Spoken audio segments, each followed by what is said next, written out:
And should I look at camera or should I look at you? Or like there should be the... audio. Don't look at camera. now. Okay. So I mean, you can You can look kind of Nick or me. Oh, okay, cool. Yeah. So look at the humans. Yeah, but like when we're talking, you talk to us. I'll raise my hand if there's questions that pop up in the chat. Okay. So that way you guys can... Yeah, I would say let's do the questions later. Let's not even throw questions I'll out. just questions that pop up in This chat. is the first time we're doing it like this. We don't usually do this. Oh, man. Yeah, this is like a brand new thing for us. We usually just do it, record it, and then put it on like a week or two later. I think so I'm going to get questions like, why are you so hot? Yeah. I'm going to be like, I don't know, my mom and my dad Can you came take your shirt off? Can Yeah. you show me your six-pack? If you guys want to watch the entire thing without Instagram like cutting off after an hour, go ahead and go over to our YouTube channel, and we might take some questions later. Okay, Nick, you want to give me a... later. Should we also test the audio? Or? Is the audio's working. The audio's working. I'm seeing my bars. Nice. All right, let's do it. All right. Well, 3, 2, 1. What's up, everybody? I don't even know what camera to look at now. There's like 7. Oh, I know. There's like 7 cameras now. There. This is our first time doing something like this. It's kind of strange and weird and new, but it's exciting. Welcome to the Animation Success Stories podcast, also known as the ASS podcast, ASS. If you've never watched and or listened to our podcast before, let me give you a little breakdown of how it works. If you've watched before, then you know exactly how it works, but for the newbies, this is how it goes. Every, once a month, every other week, whenever we feel like it, we get together, we talk to animation industry professionals, and we hear their story of how they got to where they are in the industry right now. We try to talk to people with different jobs in the industry to give you guys different outlooks and different positions and kind of to get your feelers out there, see what you guys want to do if you guys are looking to start up in the industry.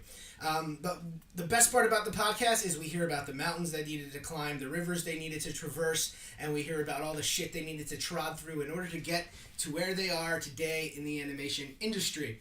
Today, we are talking to Jason Boesch right over here. That's Jason. Hey, I'm Jason. That's Jason. Hi. Jason has worked with all of us on Rick and Morty. He was a background painter on the Rick and Morty pilot, and he was the color supervisor on Rick and Morty Season 1, Season 2, and Season 3. So a lot of those sick-ass backgrounds you guys are seeing in Rick and Morty are partly due to this guy right over here. And a lot more other things as well that I don't know about, and we're going to find out about in this podcast today. Now, usually I would throw it to an intro here and say, we'll be back in 2 seconds, and then music plays and stuff like that. But since we're doing something new today, we're doing a live stream as our podcast, which is the first time we've ever done that. Yeah, we will most likely have, like Nick was discussing, like a button that he wants to get. You guys will have buttons in the future that you'll be able to push. For like titles or for like if you want to ask like a specific question that like we have in the podcast, you'll have like a cool button for it. Or sound effects or something. Video clips. If you just want like, I'm thinking I want to make one that's super elaborate. That's just like a crash. Nick is our engineer for this entire setup right now. And as you can see, like even on the bottom of the screen. Shouldn't you have the button, Nick? Yeah, Nick, you should have the button. Well, you're button. Well, I want Ant to have that. Well, I mean, it would be like. Like in radio. Yeah. Like in radio, you're our producer. So. Yeah. But I want Ant to have it so that way, because he could do it dynamic. Yeah. Like, because basically there's stuff in here it that can be I like can make, the morning Zoom like, radio hour. Yeah, if you want to or if you want to like alter your voice, maybe even. Whoa. I don't need to. I have Tom Kenny level skills. Yeah, but we'll have our intro still though. Like it hasn't gone away. Don't worry. We know how much you guys love our little title sequence music. but we are obviously at a bit of a tangent here. We'll talk about technicals, off screen during the non-podcast part of this. But yeah, I guess since there's no intro, we'll just get right into it. Like I said a second ago, today on our podcast, we are diving into the ass of Jason Boesch. Right over here. Tasty. And of Not course, my ass, but other asses. It's your ass. I'm not going to judge, but no, today we are diving into your ass. We're diving into your animation success story. We're going to hear all about your big fat ass. Yeah. If that's cool. Consent. I need that's fine. First. Yeah, I do have quite the ass, so yeah. I've been told. Oh my god. So this is already going great. I really have been told. Ooh, hey. Yeah. That's for later in the podcast. If you guys are watching live and you want, every time we flub a word, he gets to take off an article of clothing. Oh boy. I wore a lot. I wore a lot of articles of clothing for today, knowing I knew it. I knew what this Brian's was just gonna like, let's just get started. All right, so let's get started. Let's dive into the to Jason's animation success story. We'll start off, obviously, like we start off every interview, and we'll ask, can you please recall for us your first animation memory? Very first animation memory. Well, it's a tough one because I definitely remember stuff from Disney being part of that. But the weirdest thing, the thing that I probably remember the most was there was a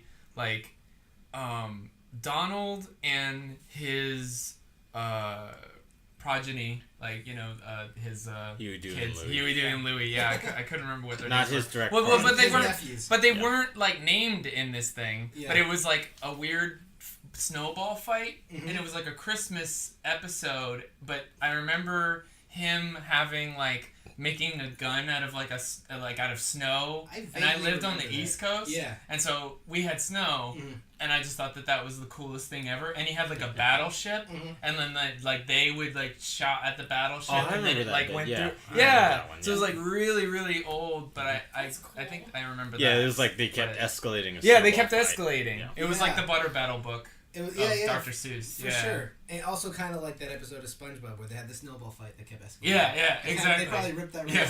Yeah. probably. That's pretty interesting. So that's a very specific animation memory. So it was a Donald Duck short cartoon with his nephews where they were having a snowball fight. Do you remember the year, how old you were when you had that memory? Were you a little tot, or were you I mean, 10? Christmas was still a big thing for me. Like the whole thing of Christmas was Mhm. still a big thing. So, probably 6 or something like that. Nice, I dude. don't know. I mean, I don't know. I'm terrible with ages. like some of my friends are having kids now, and I'm I don't know how What is old he, these 7? kids No, are. he's a Yeah, newborn. he's no, he was just born. I'm he looks like he's 8. Why did you get him a I don't know. skateboard? Yeah. Why does he have a cell phone? Yeah. He's only 5. Yeah, so Oh wait, it's 2018. There you go. yeah, so there you go. That's pretty cool. So the Disney was a big influential part of your. Yeah, I definitely remember a lot of the 101 Dalmatians. I remember that. I remembered Jungle Book was a big one. Sure. But also I remember this is stuff that was kind of moments where I realized things were possible in my life. So Land for Before Time, I know that's not Disney. Right, That's Don Bluth. Don Bluth. But that's when I knew my mom was able to die, and then I cried, Oh, and I went upstairs, Good and movie. I They're was having a like, screening for the movie literally Really? this weekend. It's funny that you yeah, mentioned there's a couple movies where I always cry. So Land Before Time is yeah. one, and then Lion King. I realized my dad could die. Everybody cried. I realized my dad could die, and then the Iron Giant wasn't. I realized You realized everyone could die. No. If you meet a friend, his arm could fall No. off. Or Yeah, but Iron Giant I still cry at. That's insane. Yeah. How So- when you first have that memory, or when you Yeah. realize your parents could die. Yeah. And Yeah, that's intense. their Man. whole world crashes Yeah. down on you. I mean, that Yeah. was Bambi. Bambi was Yeah. one of the first. Yeah, but Yeah. what's weird is to do that, Bambi is so. It's away from camera. You don't sense it. Like the Yeah. part in Well, Lion King that implied hits it. me the hardest is you know what it is? 'Cause when it he's- happens in His it corpse. happens in it's the Yeah. corpse. It The corpse happens of his in dad. of him trying to push him Yeah, and yeah. see if he's Yeah. alive, and then he goes so sad, underneath man. him, and Yeah. I'm like, oh. Yeah, it's so sad. These are really morbid animation memories for your first animation. Well, they're memories. intense. Yeah, they're so intense. I that's why I remember them, is because they And were did- intense. Did these? It's quick, a little bit of a sidebar question. Did these emotional, impactful things from your childhood, from these movies, did they influence the way you do your art? Yeah. The way you think. And the way you. I function think as they an artist? definitely did, because I realized that you were able to affect Mhm. people through imagery and stuff like that. It wasn't just pretty stuff. Yeah. It was obviously both those films are visually great. They're very, very exciting visually. But it's through those visuals, you were able to tap into something within people. Mhm. And I feel like that's something that I've always tried to do with Yeah. animation in general sure. and stuff like that. And animation was interesting because I've been drawing since I was super little. Like I've been drawing since When did you start drawing? Yeah, I was gonna God, kindergarten. I don't know. Like I've always been drawing. Do you remember what made you start loving it? Like what were you drawing all the time when you were drawing? Monsters. Okay. Monsters. A lot of monsters. So a lot of. Little boy thing. Yeah. A lot of monsters. A lot of like what I thought military stuff looked like tanks, things like that. But I mean, that was like a box. Like it wasn't like anything spectacular. The monsters were probably more complicated than the machinery that I was doing. Out of your imagination. Well, that too, but also I was adding details to them. Nobody understood what the details were, but I did. Yeah, for sure. Yeah, like, I was this like, is his horn. I was like, this is where he breathes. Yeah, this is like this, and That's they were like, cool. I don't know what that is. So, but anyway, I was drawing from a very early age, and then my dad noticed it, and he has been he was a huge influence and helper with me kind of developing my art skills and stuff like that. Because is he an artist? No, he's not. He's an engineer, and he worked at NASA and did work at Lockheed Martin, but now he's retired. But he encouraged you. He did beyond that. He saw that I was drawing, and then he started reading books because he's an engineer. So he sees like something that is not a problem, but he's like, oh, I see that there's something in this. I'm going to figure out how to solve that. I'm going to figure out how to help him get better and that kind of thing, because he obviously has like this connection to this stuff. Technical mind. Yeah, very technical mind. So he started reading, this specific book was Drawing on the Right Side of the Brain. And he looked at that and read through that.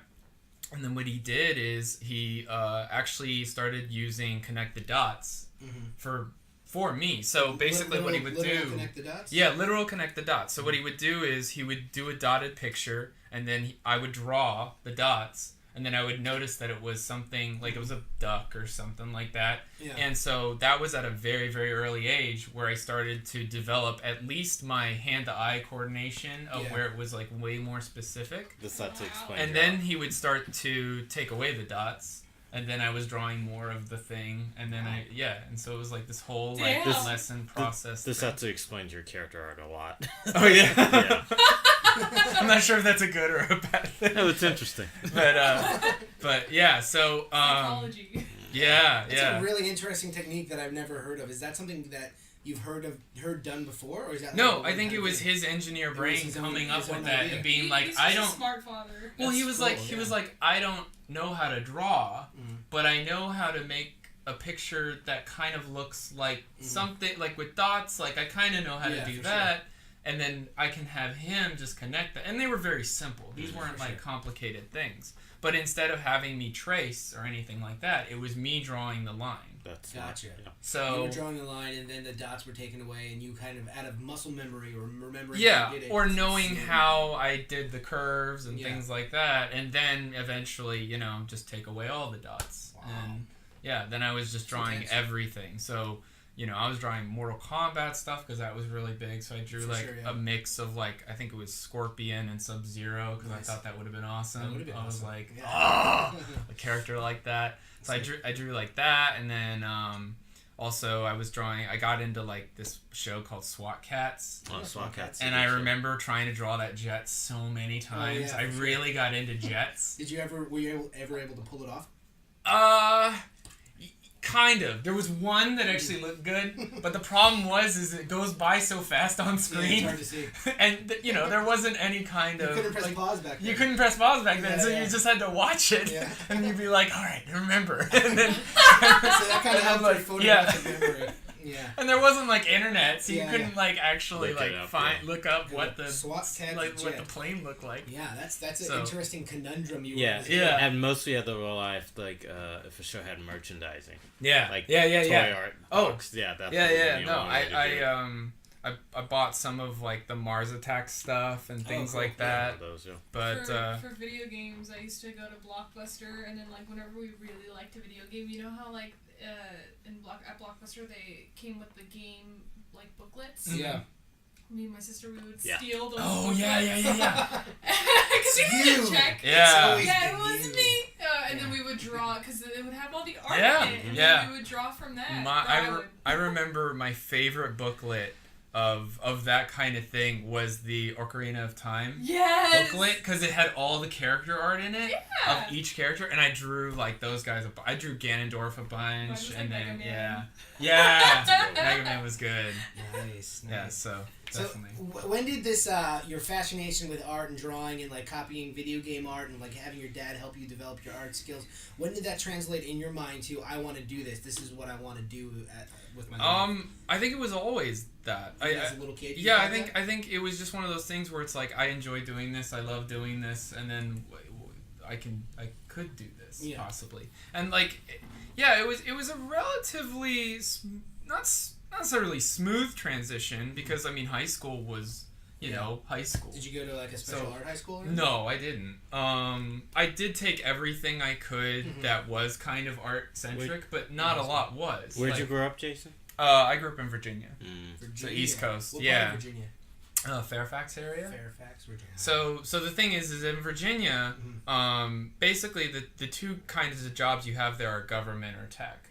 So there really isn't many applications. Like when I first moved out here and I learned that there were schools that were like art school, high schools, I was like, that would have been amazing. Like that would have been great. Yeah. Because the only thing we had that was even remotely kind of art was like this. I mean, obviously we had art, but it was more of the fine art side of things. Yeah. And then we had a class which was called like CG.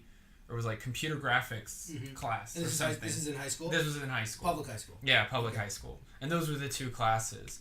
But I definitely remember getting wise to, at a certain point, you could take classes to replace other classes.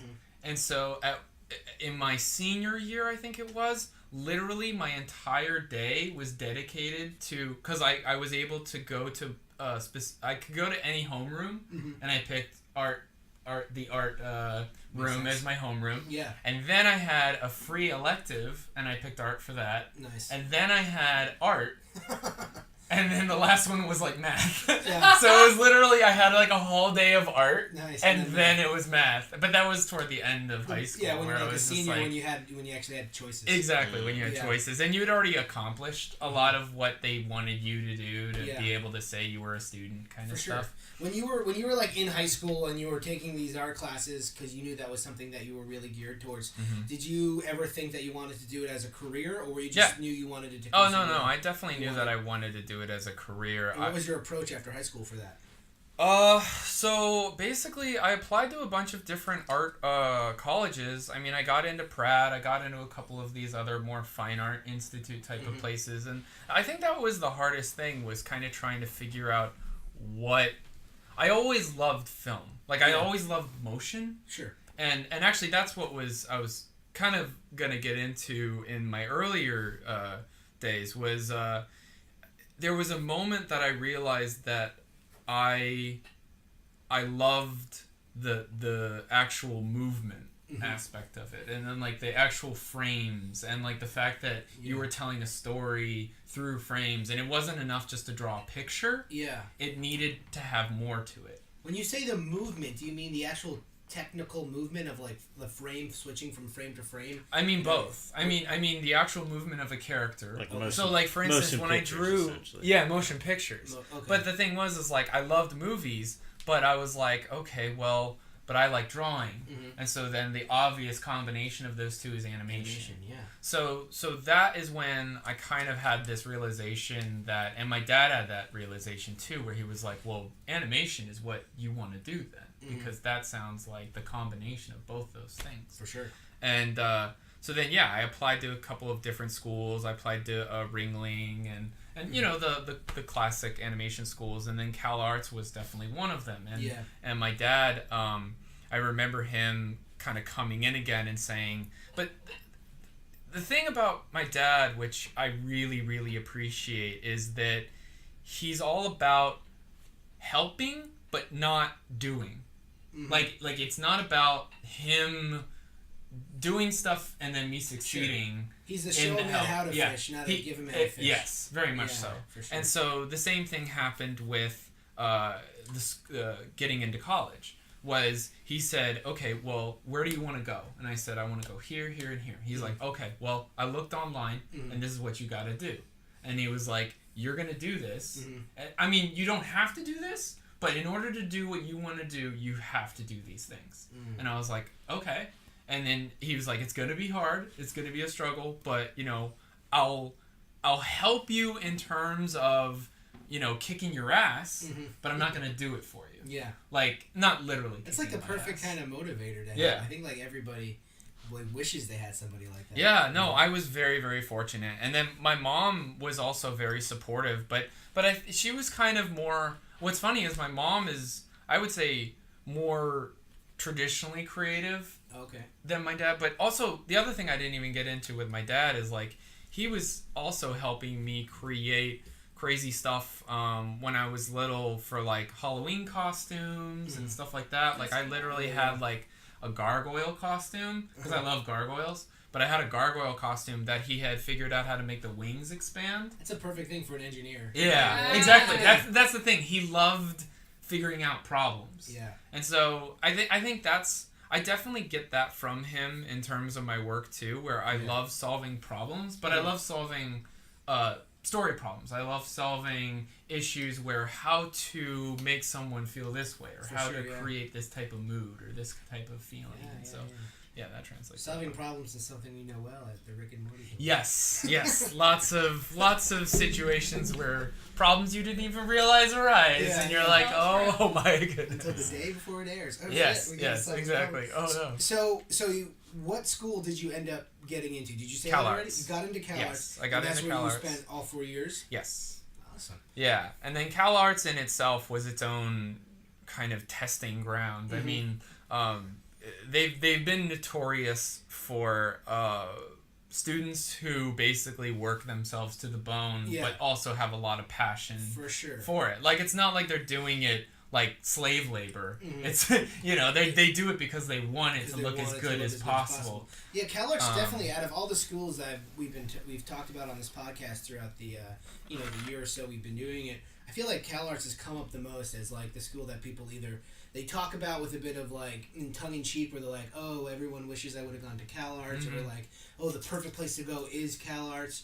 Or some people even talk about it with animosity because they wish they would have gotten into CalArts, or something like that. You know, so for people who don't know about CalArts too much, can you explain like what it has to offer? Like, So CalArts is kind of interesting because, I mean, as a school, they actually offer all these different art programs. Like, I mean, I was in the film video program, but specifically the animation sect.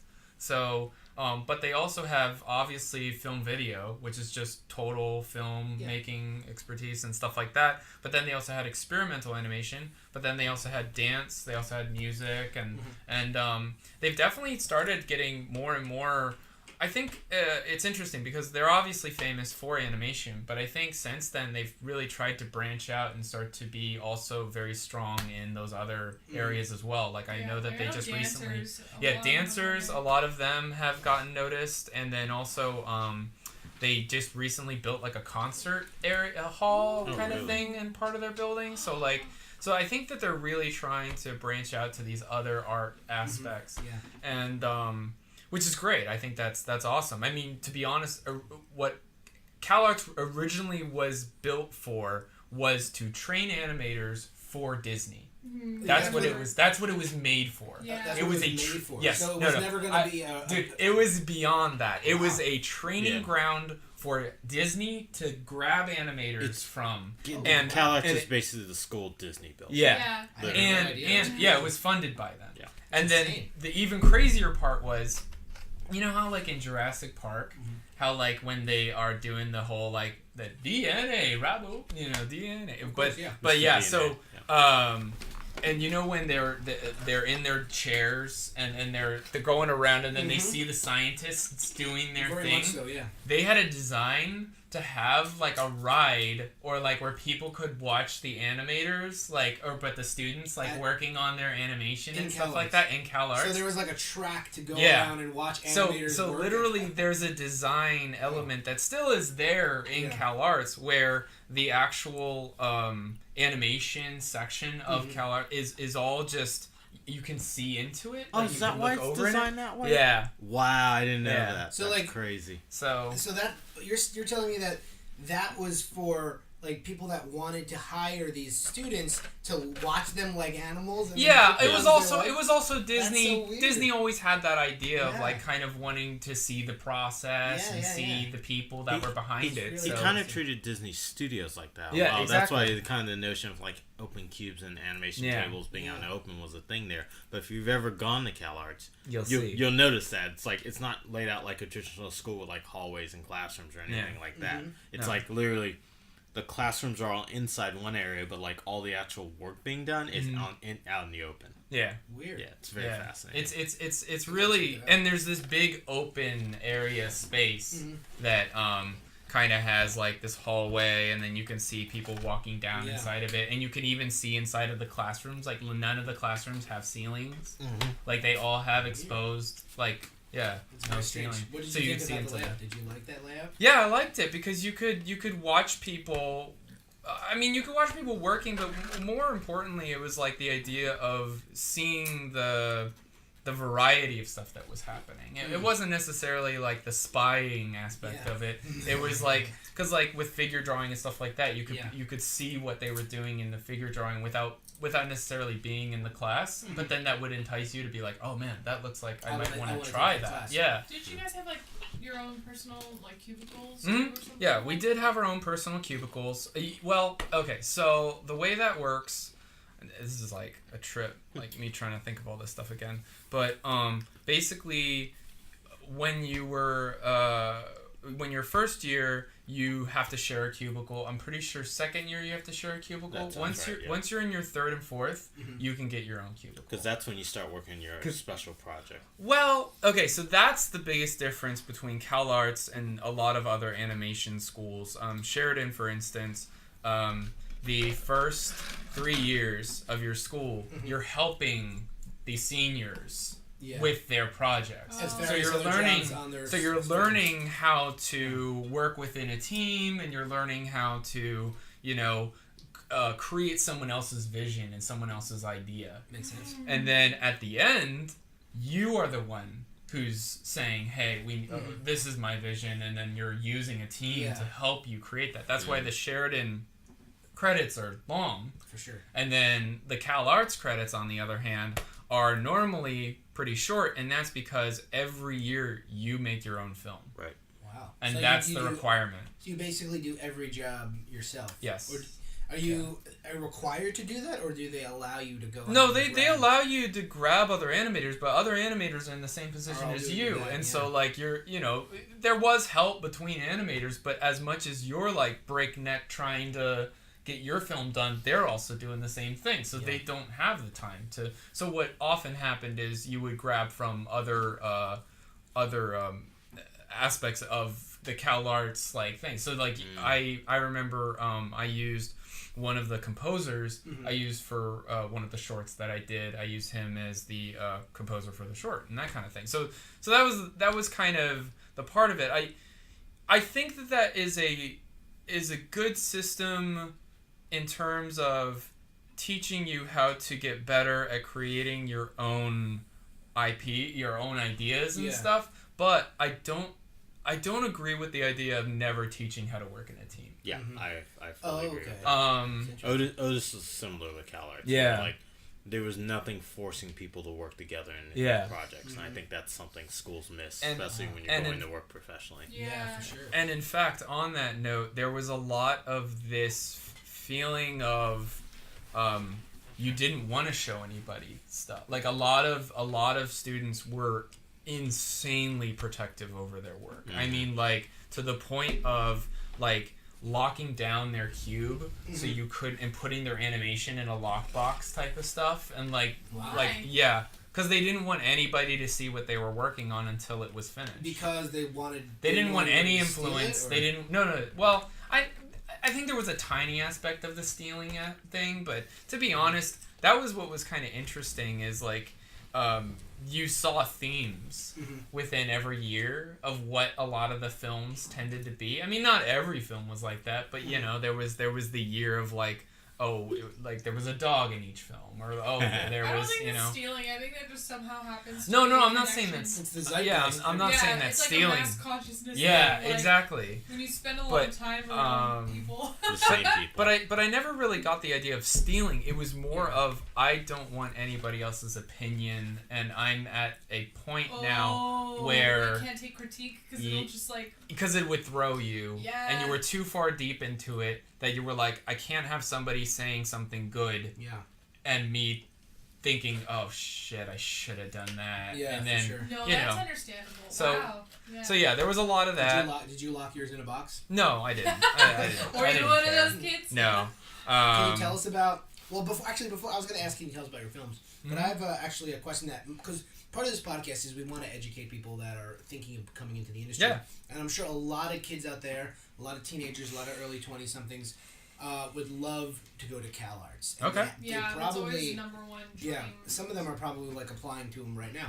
So can you give us a breakdown of some of the classes you took, some of the classes you thought were most beneficial, some of the classes you thought you could have skipped over, or like just give us CalArts? At CalArts, yeah.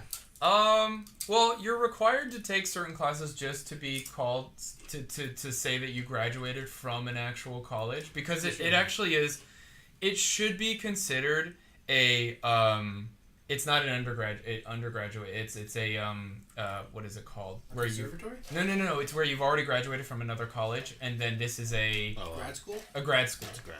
Like that was one of the things that I remember them kind of saying, is that this is better as a grad school because all you'll learn here is animation. Yeah. You will not have the college experience of other people who go to college. So just know that this is your college experience, but it will not be a college experience. You definitely have to know this is what you want to do. Yeah, exactly. Yeah. So that's my only that's my biggest thing is like make sure you know you want to do this. Yeah. Because does that mean you took like very little general ed classes and stuff? Yeah, there wasn't a lot. You had to take those classes in order, like I said, to say that you had graduated from, like, you had a certain number of credits. So I took, like, some creative writing stuff and things like that, but it was, like, required.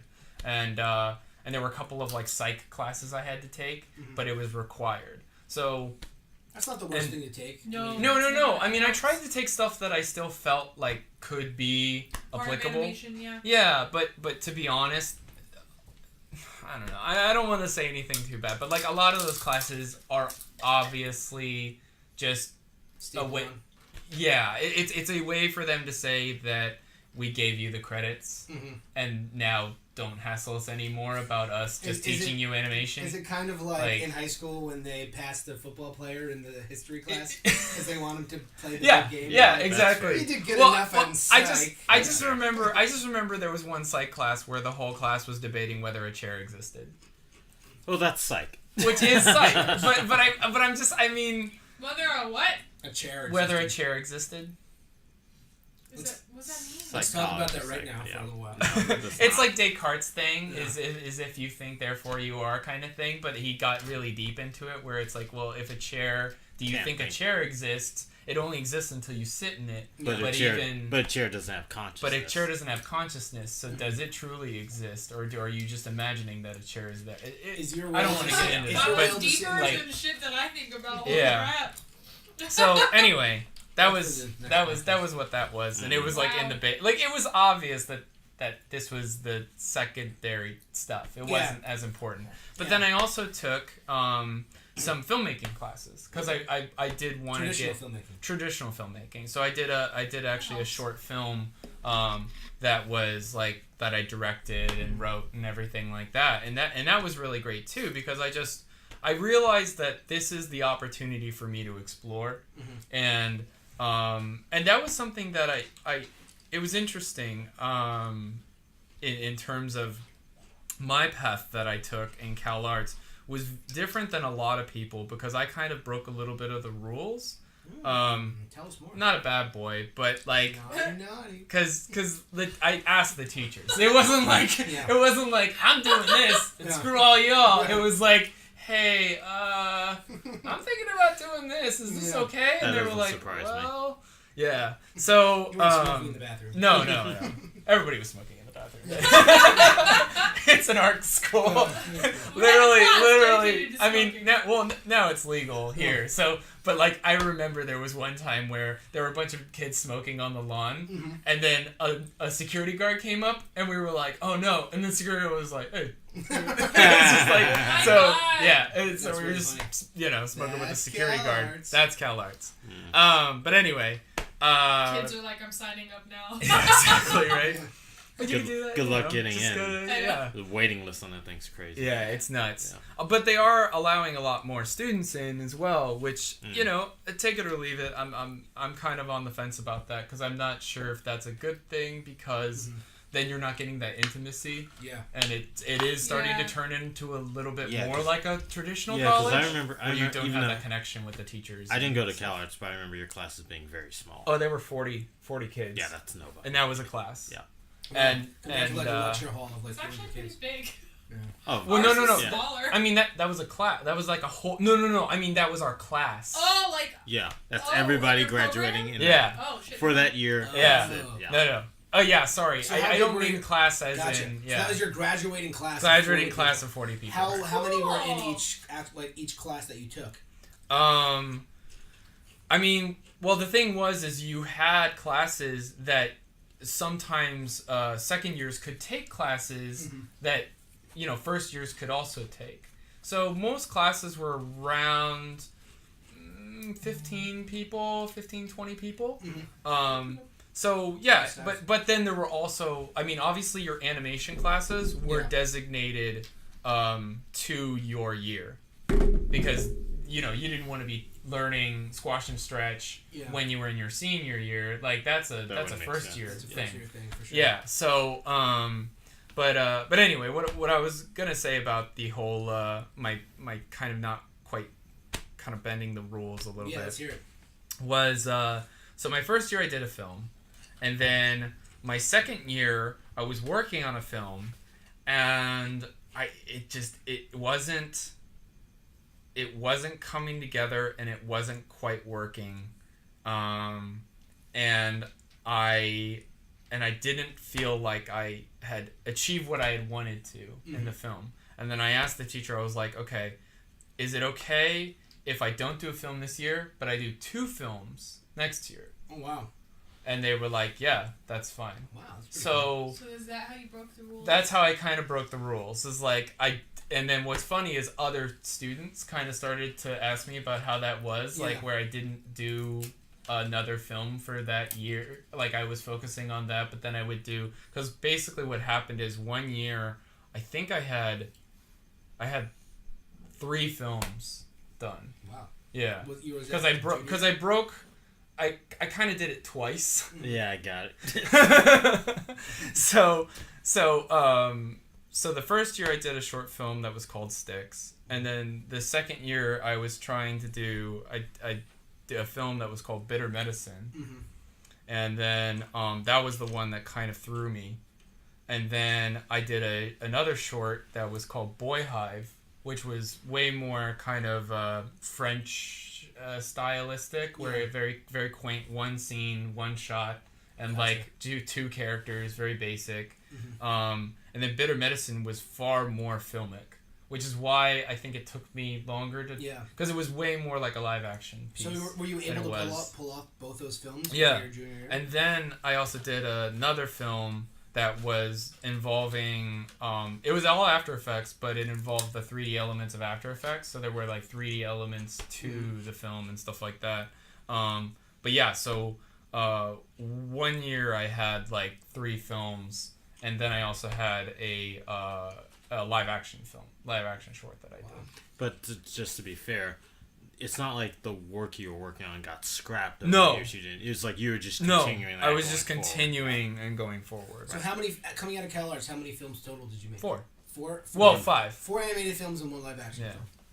Wow, that's pretty intense. Can the people listening and watching watch it anywhere? Yeah, Bitter Medicine is on YouTube. Bitter Medicine by Jason Boesch. Yeah, that's weird that I'm saying that now, because like now I watch it and I'm like, oh, there's parts. Old work, it's been years. It's been and then 10? Sticks, I don't think you can see. Boy Hive, you can, but it turns out that I mean, you could watch it totally, but oh my god, it's been 10 years. But the end of it, But the end of it, has been. Where's my wine? I remember when he graduated. 10 years. That's right. Yeah, 10 years because it's been 14 years I've been here. Yeah.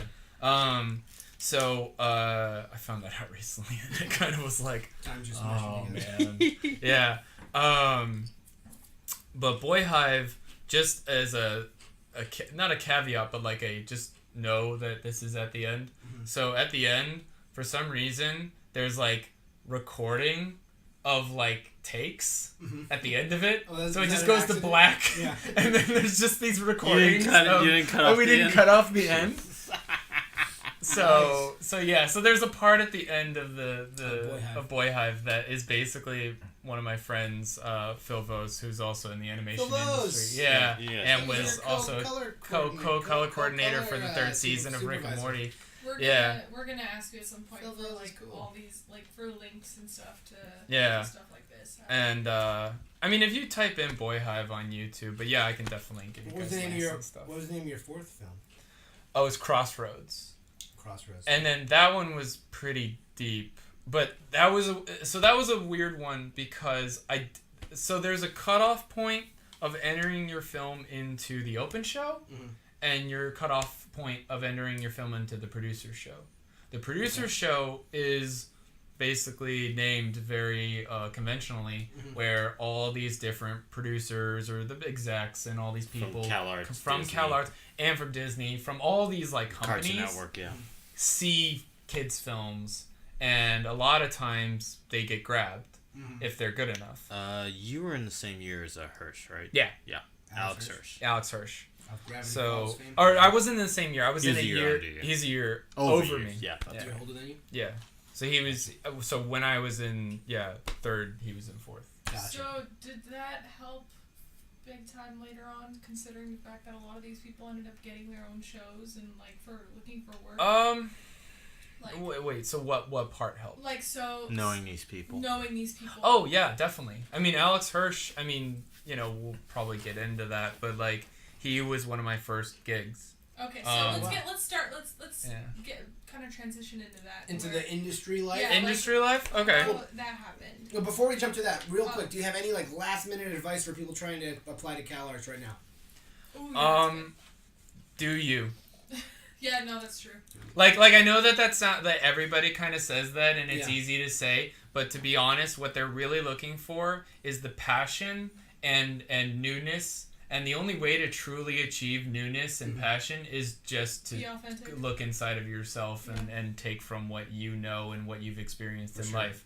Because, I mean, the stuff that I had in my portfolio was, obviously it was traditional art skills, but then there was also, I was really a huge fan of MC Escher, and I love, like, his design, like, and his ideas and things like that, and the way he would think. And so a lot of my pieces kind of had aesthetics of that, but then I also just did a bunch of stuff that was just kind of out of the box thinking that I thought was kind of neat and interesting or would be a cool idea or something like that. You weren't afraid to get weird.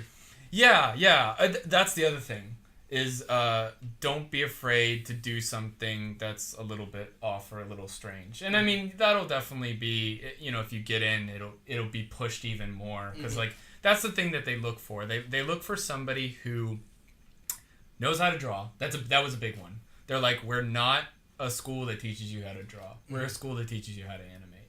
Like, if you want to go to a school that teaches you how to draw, go to a fine arts school. Go to something like that because we're not going to have a traditional drawing program. We're not going to teach you shadow. We're not going to teach you core shadow or any of that stuff. We're not going to teach you lighting in that way. We're going to teach you lighting in terms of how to tell a story. Yeah. So you better already know how to light stuff. We're just going to tell you that this light creates this sense of mood and tone. And same thing with perspective. Yeah. Like we did have a perspective class, but it was all about composition and storytelling. That's fascinating. Interesting. Very interesting. That was the other thing with CalArts that I would say is like everything revolves around storytelling. You need to know how to. Okay, so they don't teach you how to draw; they teach you how to tell stories. Yes. Gotcha. Good. Cool. Yeah. CalArts hopefuls, do you, and don't be afraid to get weird. Be authentic. And be authentic. Be sincere. Do you? Cool. So yeah, now I guess let's, like Sabrina was saying, let's transition now into the industry gigs. How did you get your first gig out of CalArts? And what was it? So out of CalArts, I mean, there was a gig that I had when I was still at CalArts, which was an internship, and there were 2 gigs that were because like basically in between the the seasons and or the class years, you would have obvious breaks, and you could take an internship or whatever. And the first internship I took was at a company called Infinity Ward, which worked on all of like the Call of Duties and stuff like that. Wow. But I was doing weighting and rigging, which is basically making sure that the characters, so like the bones that are shitty part. Yeah, this is the what's funny is it was kind of zen for me, but it definitely teaches you patience. Yeah. But also, I mean, I feel like every person who's in this industry to some degree is a perfectionist, but it definitely thrives off of your perfectionism, weighting and rigging, because it's like, you're working on it, and then you watch the animation of it, and you're like, oh no, that's clipping, or oh no, that's causing this problem, and you're like, okay.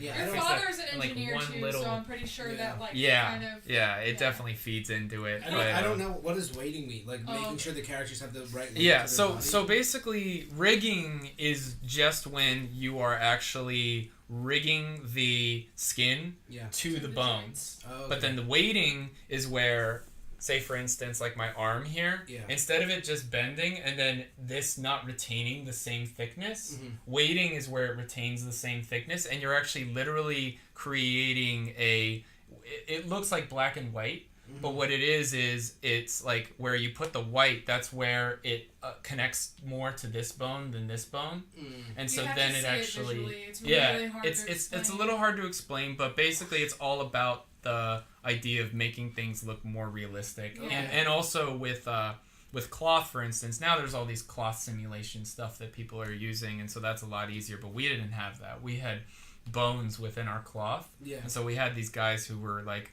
wearing coats, like, because I worked on Call of Duty 2, which was like, it was set in Russia in like one part of it, and so they had like these like coats, and like there were parts where we had to clip the coat to the leg bone, or we sometimes had a coat bone, but if it was too much, then it would cause problems in the animation, because then they'd have to animate that bone, and it would just be too much headache. That sounds so tedious. Yeah. And then also, I mean, they were starting to use motion capture. So, but then that's its own whole monster, because motion capture is one of these weird things. Now they're getting to the point where you can actually use motion capture, but back then motion capture was honestly more trouble than it was worth to a lot of the animators that I talked to, because basically what it did is it keyed every frame.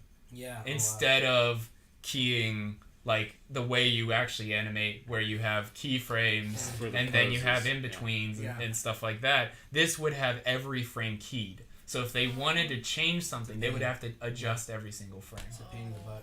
Yeah. Wow. So you got this internship through CalArts? I got this internship through a friend at CalArts. Okay. So, but he was also an animator. Okay. Was there anything specific he had to do to get it?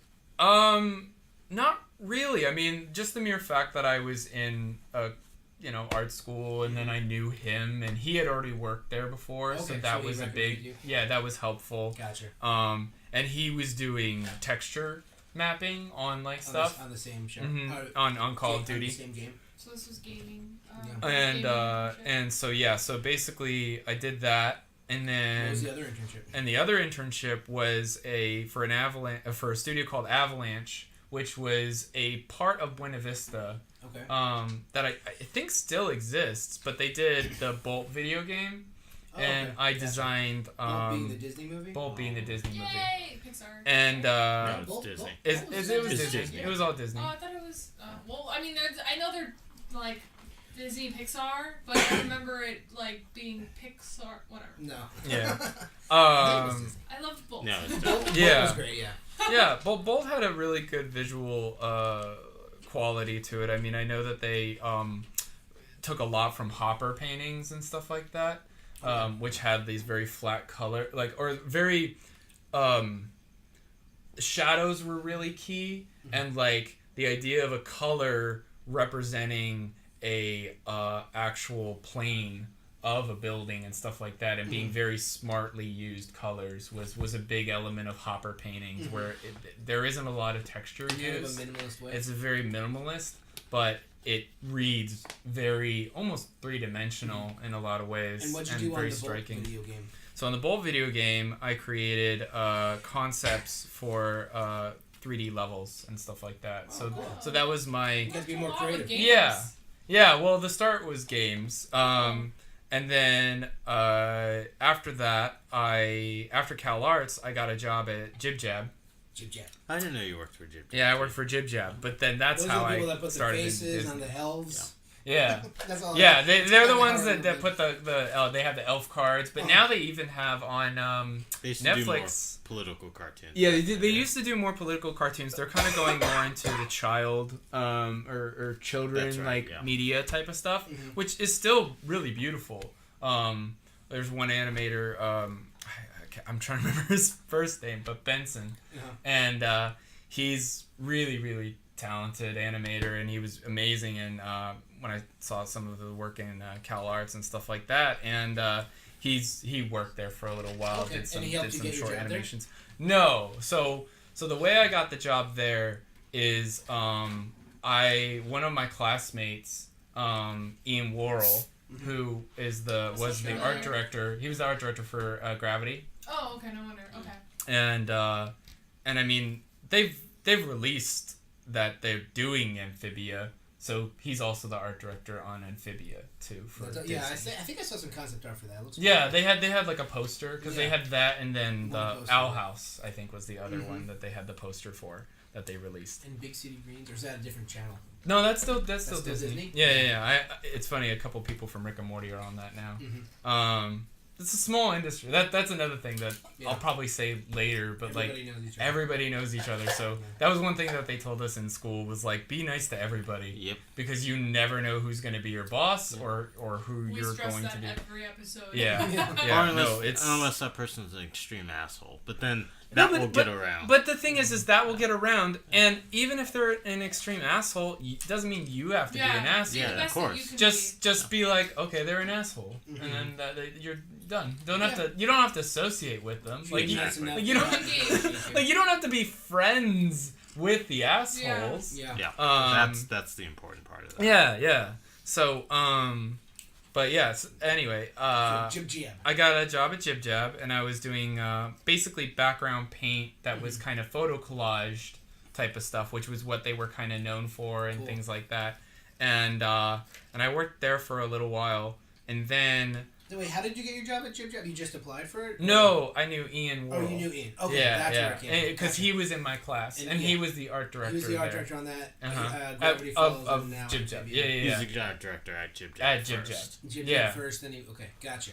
It's all coming together. Yeah, so then what happened was but I mean, also Jib Jab did come to Cal, because we had our portfolio reviews and stuff like that, and that's also how I got the Avalanche internship. Was that was part of the portfolio review, and then you would get these callbacks of different companies and things like that. And so Avalanche was one of the callbacks that I got, and then I don't remember if I got a callback from Jib Jab or if they just contacted me through.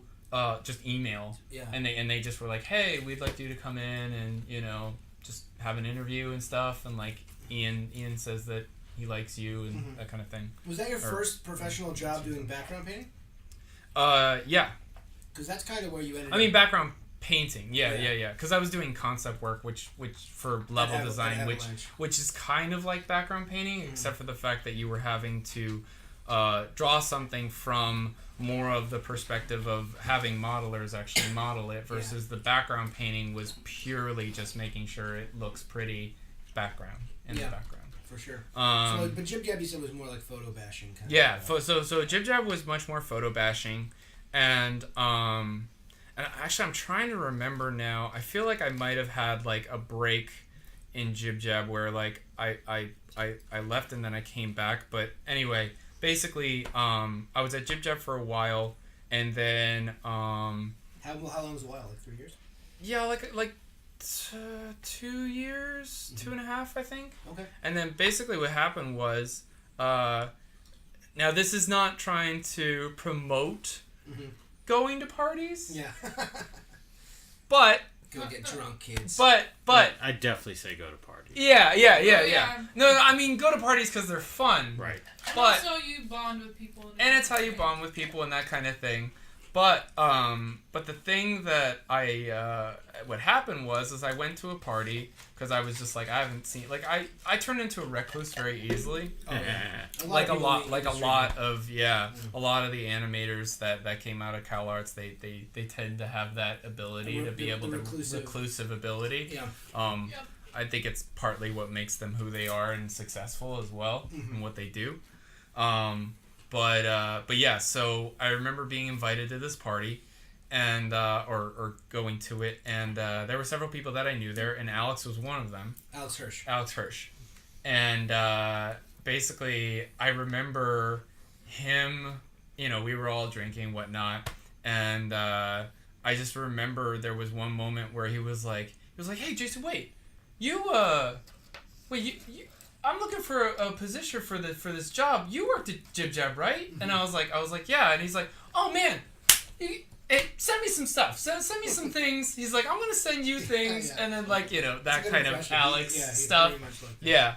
And it was just like full force into it. Like literally the whole night we weren't really I didn't really see him, or I wasn't really talking, and then all of a sudden it was just full force Alex. Yeah, I've only interacted with him directional. He's a very intense. He's a very intense individual, guy, but also very friendly. Yeah, super friendly. Yeah, but yeah, very intense. And yeah, just kind of before I knew it, basically I sent him some stuff for what I had done at Jib Jab. And he was like, "Oh man, this is perfect. This is exactly what we're looking for," that kind of thing. Oh, nice. And basically, they had a show that was in development that was called Fish Hooks. Oh yeah, I know Fish Hooks. And it had a similar kind of photo. Yes, and so that's why photo bash. Yeah. Oh, Justin was one of the main characters. Justin was one of the main characters. He's a voice. Yeah, he's Oscar on. Oscar. He's Oscar. Yeah. So there's two. Yeah, there's a Milo and an Oscar. Gotcha. He was Oscar. And so I ended up starting on the pilot for that, and but I did development work for the backgrounds and things like that in the early stages. Oh wow, cool. And yeah, I mean, it was relatively smooth. Yeah. So Alex hired you. What was Alex's position on the show? He was a writer. He was a writer on the show. Oh, he was a writer. So and he wasn't doing any art on the show? No. So what was interesting? Wow. What's interesting is, I mean, Alex is. I mean, he can draw. Yeah. For sure, he can draw. But Alex, I would say, is predominantly writer story guy. Even in his films in CalArts, you could tell he was a solid draftsman. He could definitely draw, but you could also tell that he knew what he was doing when it came to story and pacing and timing and editing and that kind of thing. Cool. And yeah, because his films look like they were done professionally. They didn't seem like something that was done by only one student and that kind of thing. It looked like it was done by a team. And it was the quality was really good. And he was also smart about what he was doing too, where he wouldn't reach out. He wouldn't go beyond what was possible. He just went right at that edge where it was whoa, holy shit, this is really, really good. But he had a very simple kind of storyline, but he did it really, really, really well. Yeah. It was a simple premise, but done really, really well. His little hookup little character, the little circle guy. That was that was a big Walby? one. Walby. I remember Walby. And then the other short was one where one of the CalArts shorts was it was in a supermarket, and it was a Paul, basically, how they have the bounty guy on the bounty hunter? No, on the towel, paper towels. Quicker picker upper. Yeah, so there was a lumberjack character, and then there was a grandma character, and then I think they were having a fight over something, but in the laundry. So it had that kind of Pixar-ish quality with inanimate things, but then they were also moving within their structures, and so they were trying to jump. and I think you could probably find it on YouTube. I think I might have watched that at some point. It sounds really familiar. I remember. But it was really well done. Yeah. And anyway, fish hooks. fish hooks. So he was a writer along with Justin. Justin was a writer too. Yeah. Justin. But Justin got on because Alex had seen him Channel 101? on Channel 101, and he had watched the I always say the House of Cosby's but that's not right. House of Cosby's. Oh, House of Cosby's? House of Cosby's. Oh, okay. Okay, cool. Not the Cosby's, but the House of Cosby's. The Cosby's is the Cosby's is the real show, and then the House of Cosby's is Justin's parody. About that, right? Yeah, for sure. So the House of Cosby's. He saw the House of Cosby's, and then he also saw what everybody now knows is Rick and Morty, but Doc and Marty. Yeah. So and what's amazing is Alex had the foresight to say, that guy, I want to write with him.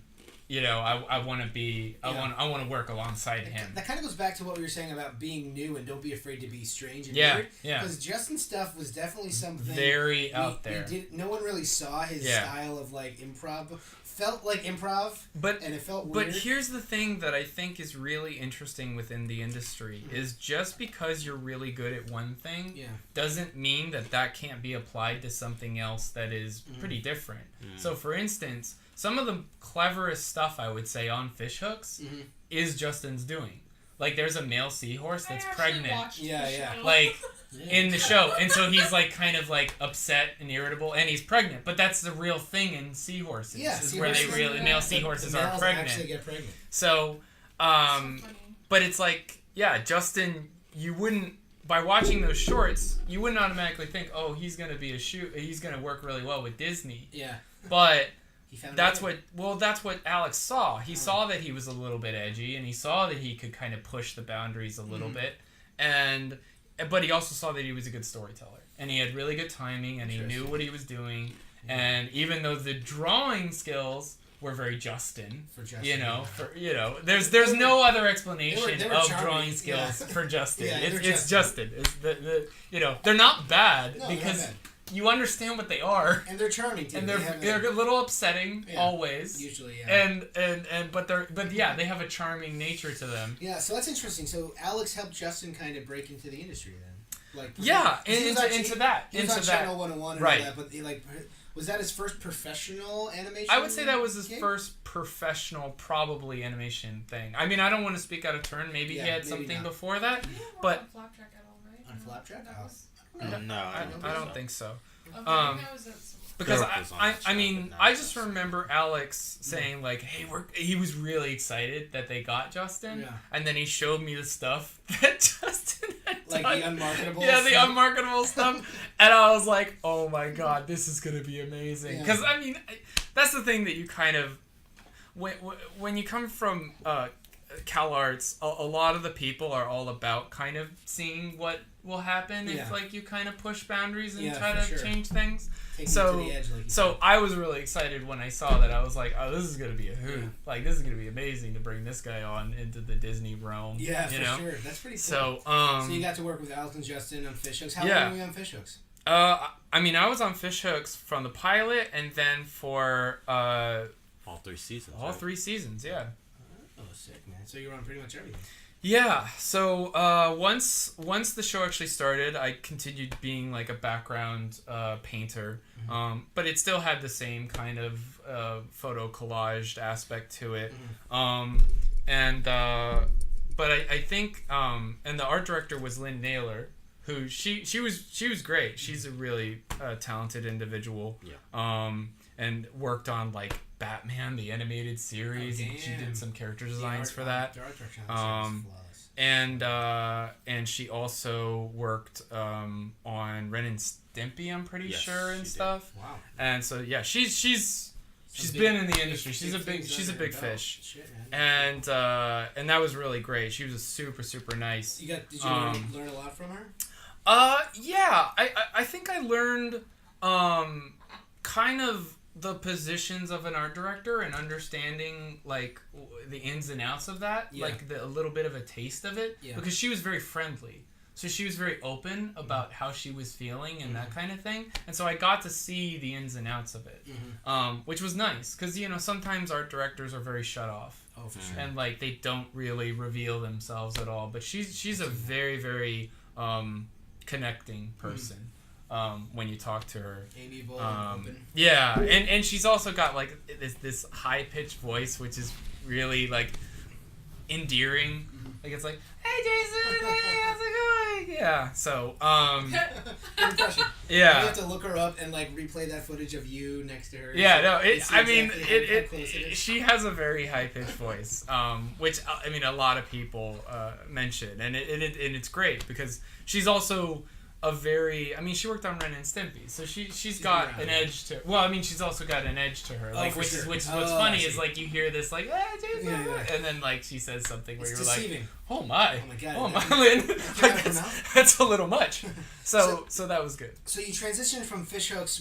Was your next job the Rick and Morty pilot, or was there anything in between that? Yeah. So basically, I was on Fishhooks, and then let me think, because what happened was I worked on the Rick and Morty pilot, and I Justin kind of hit me up after he was done with Fishhooks and stuff, because he had kind of gone off on to do the Rick and Morty thing, and he had got that started and going, and then that was almost kind of in I wouldn't say the pilot was in full swing, but it definitely was already started. Yeah. And then I think he was just looking for just different people and things like that, and he remembered me from... It was tough to find people. Yeah, it was tough to find people. For Rick and Morty pilot? Yeah. Nobody knows... Nobody... It's weird because you're thinking, Rick and Morty pilot, oh my god, that would have been amazing to work on. That would have been incredible. It was under Starbirds, too. Yeah. So. But not only that... They had never done 2D before. Yeah. Oh, so it wasn't a huge, big studio. They did mostly stop motion, and they had done more oral and things like that. Yeah, so when we were working on the pilot, it was Justin reaching out to 2D people we knew and also asking the rest of us. Yeah. So I remember when Jason came on, and I was like, I know Jason. Yeah. Brian knows everyone. And then so I basically came on to that. And then, I'm trying to remember if I actually did anything in between. I probably did some freelance things here and there and a couple of little things. Were you on... Did you work on Randy Cunningham? No. Or Future Worm? I did work on Future Worm. Okay. But that was... That was between Rick and Morty seasons. Yeah, that was a little later. I just realized something. We usually ask a question that applies to most of our guests, but today we kind of glazed over it because a lot of times. Glaze? Donuts? Yeah, right? That's what I was thinking. I was sprinkles, let's glaze. All right. Usually, we think alike. There's a lot of when people get out of college, there's usually a lot of doubt and apprehension people feel when they don't think they've made the right decision, right choices, and when they can't quite find the path that they think they want to go down. And a lot of times people get into where they felt the most insecure about themselves coming out of school before they get their first job. But it seems like you kind of transitioned right into it. Was there any point at all during that where you kind of questioned the choices you made or felt apprehensive or doubtful? Oh, yeah.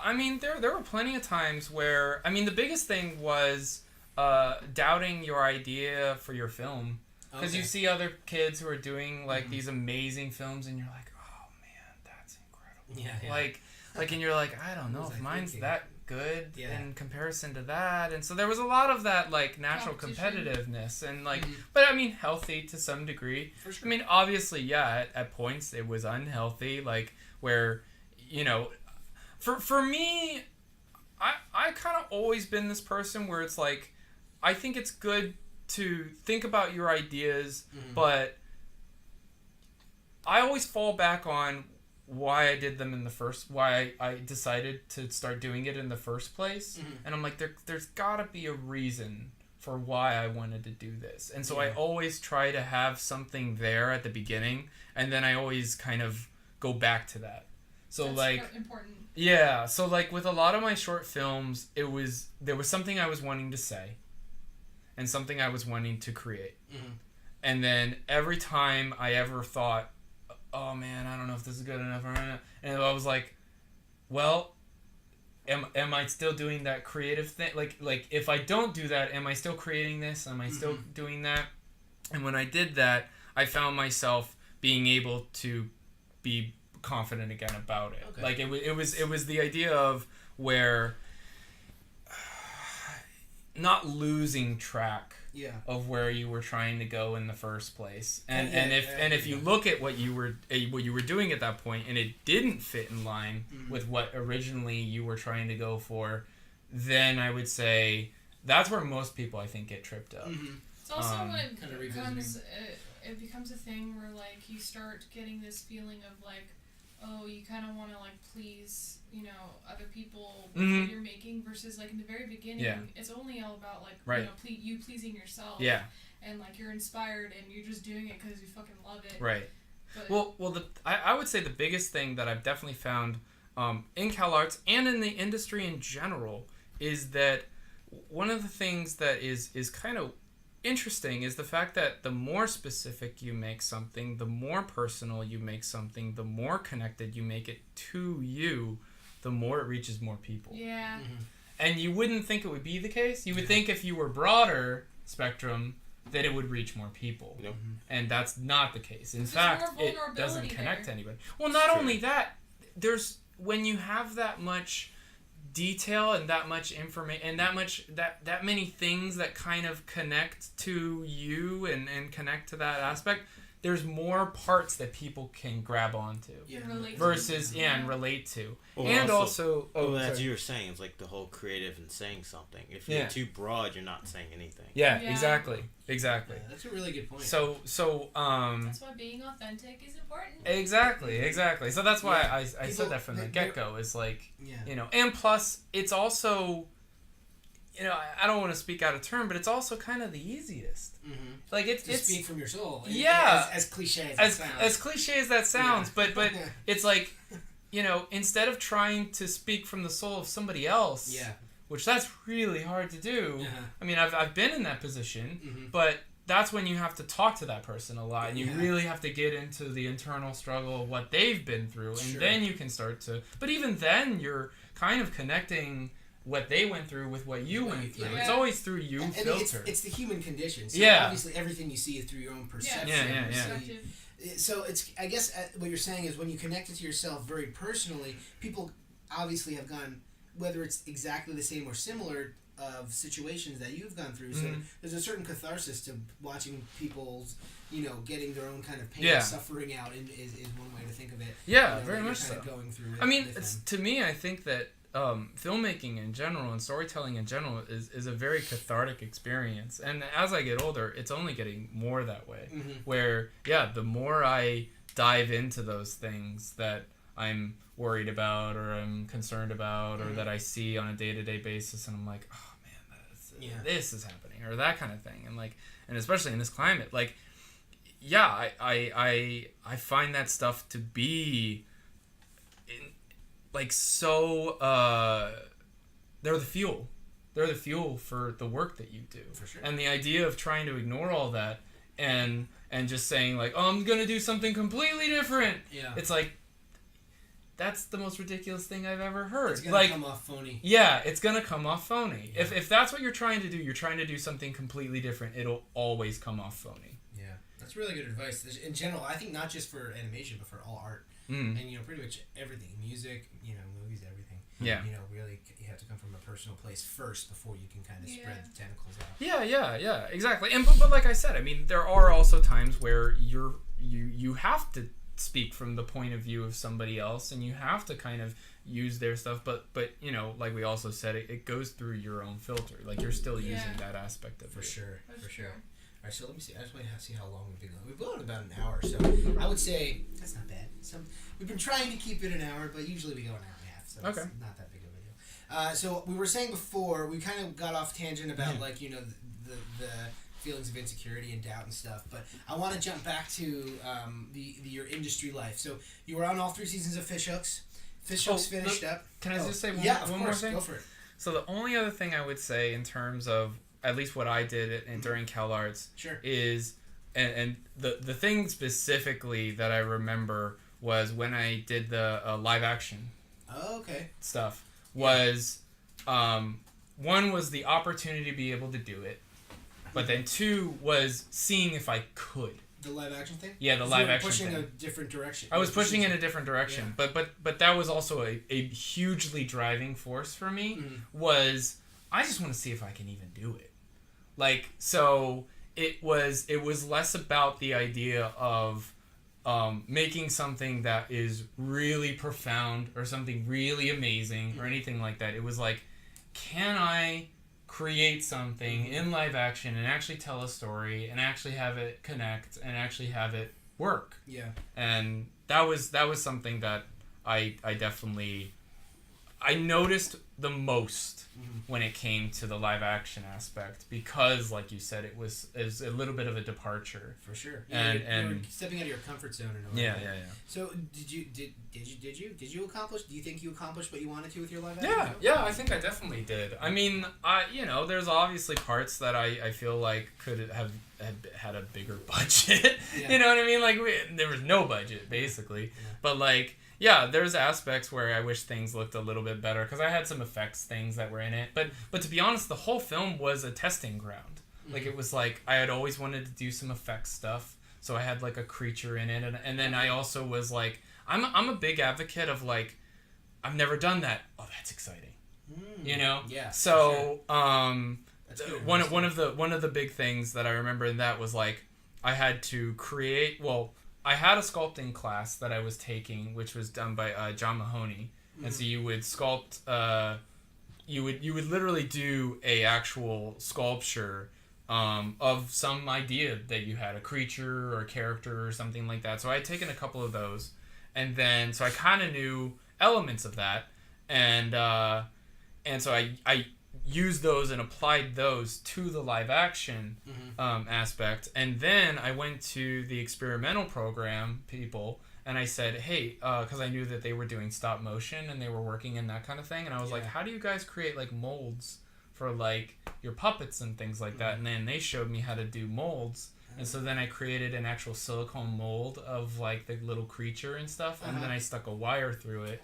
And then like it like comes out of like they cut it out of a person. So like now I'm interested to see this film. Yeah, I don't have that online. it's called Heart Attack.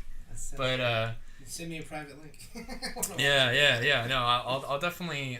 I have a copy of the DVD. I'll give you a copy of the DVD. That's so sick, dude. But cool. So stepping out of your comfort zone is good advice. Yeah, stepping out of your comfort zone. Grow otherwise. And yeah, but I mean, also to me, it was just the idea of not being excited about stepping out of your comfort zone, which I'm not saying, I'm not telling people to be excited about that, but it's like the idea of I don't know how to do that. That's not the end point. That's the beginning point. That's now it gets fun because now I can learn something different. That's actually really good advice just in general, because so many times when you ask somebody to help you with something, or you ask, like, I see this a lot with like PAs or something where I'm like, hey, can you go and do this task for me? Oh, I don't know how to do that. Yeah. Well, you're never gonna know how to do it unless you try. Make an effort. Yeah. Yeah, and I think that applies to pretty much everything, and especially if you want to learn more skills and be more a well-rounded individual or artist. Oh yeah. It's natural to be fearful too at the same time of those things. Oh but yeah. Just know that the fear, that's actually like a good sign, because it's like saying, hey, like you are stepping. You're trying out of something your comfort different. Zone. Yeah. Right. So don't like completely, let fear overcome you.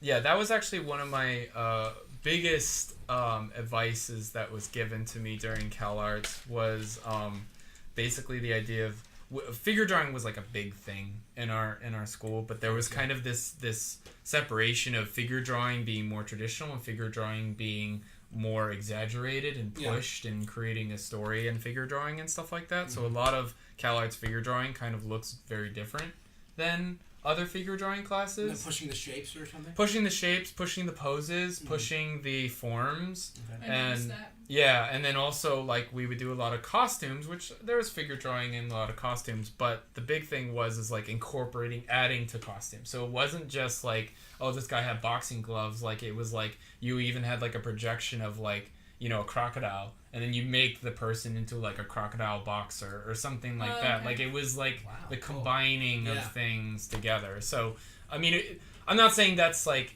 if you had a crocodile, you had to make him into a crocodile. It was just like there were these ideas that were being thrown around during. Usually, life drawing is there to serve you as reference. Like if you want to think of how something would be posed, like there's someone posing right there in front of you. Exactly. And then you could apply it to whatever character design that you do have. So, but this fed right into the idea of we're not going to teach you how to draw. We're going to teach you how to be like creative and storytell and like really start to like open up your brain and how to think and that kind of thing. And so one of the advice was given to me by teacher Mike, who passed away.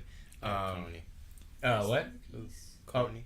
Oh, well, Corny was another figure art teacher who I had later in my years, and he was amazing. But he was about just doing your thing. But I feel like to the point where Mike never drew in class because he didn't want to influence anybody.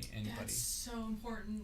But Corny did draw in class, but it was about just because the way he was drawing was really different. Like he would draw with he would do these huge fucking sweeps of colors, and it wouldn't even look like the model. So it was all about breaking rules and that kind of thing. So whereas Mike was a little bit more traditional, ironically, than Corny was, but yeah, Corny was definitely very influential. But the quote that I remember Mike giving me, or the thing that I remember him giving me, was when and several students had this issue where, there's always times where you're really struggling and you're really having a tough time and it's just not coming together.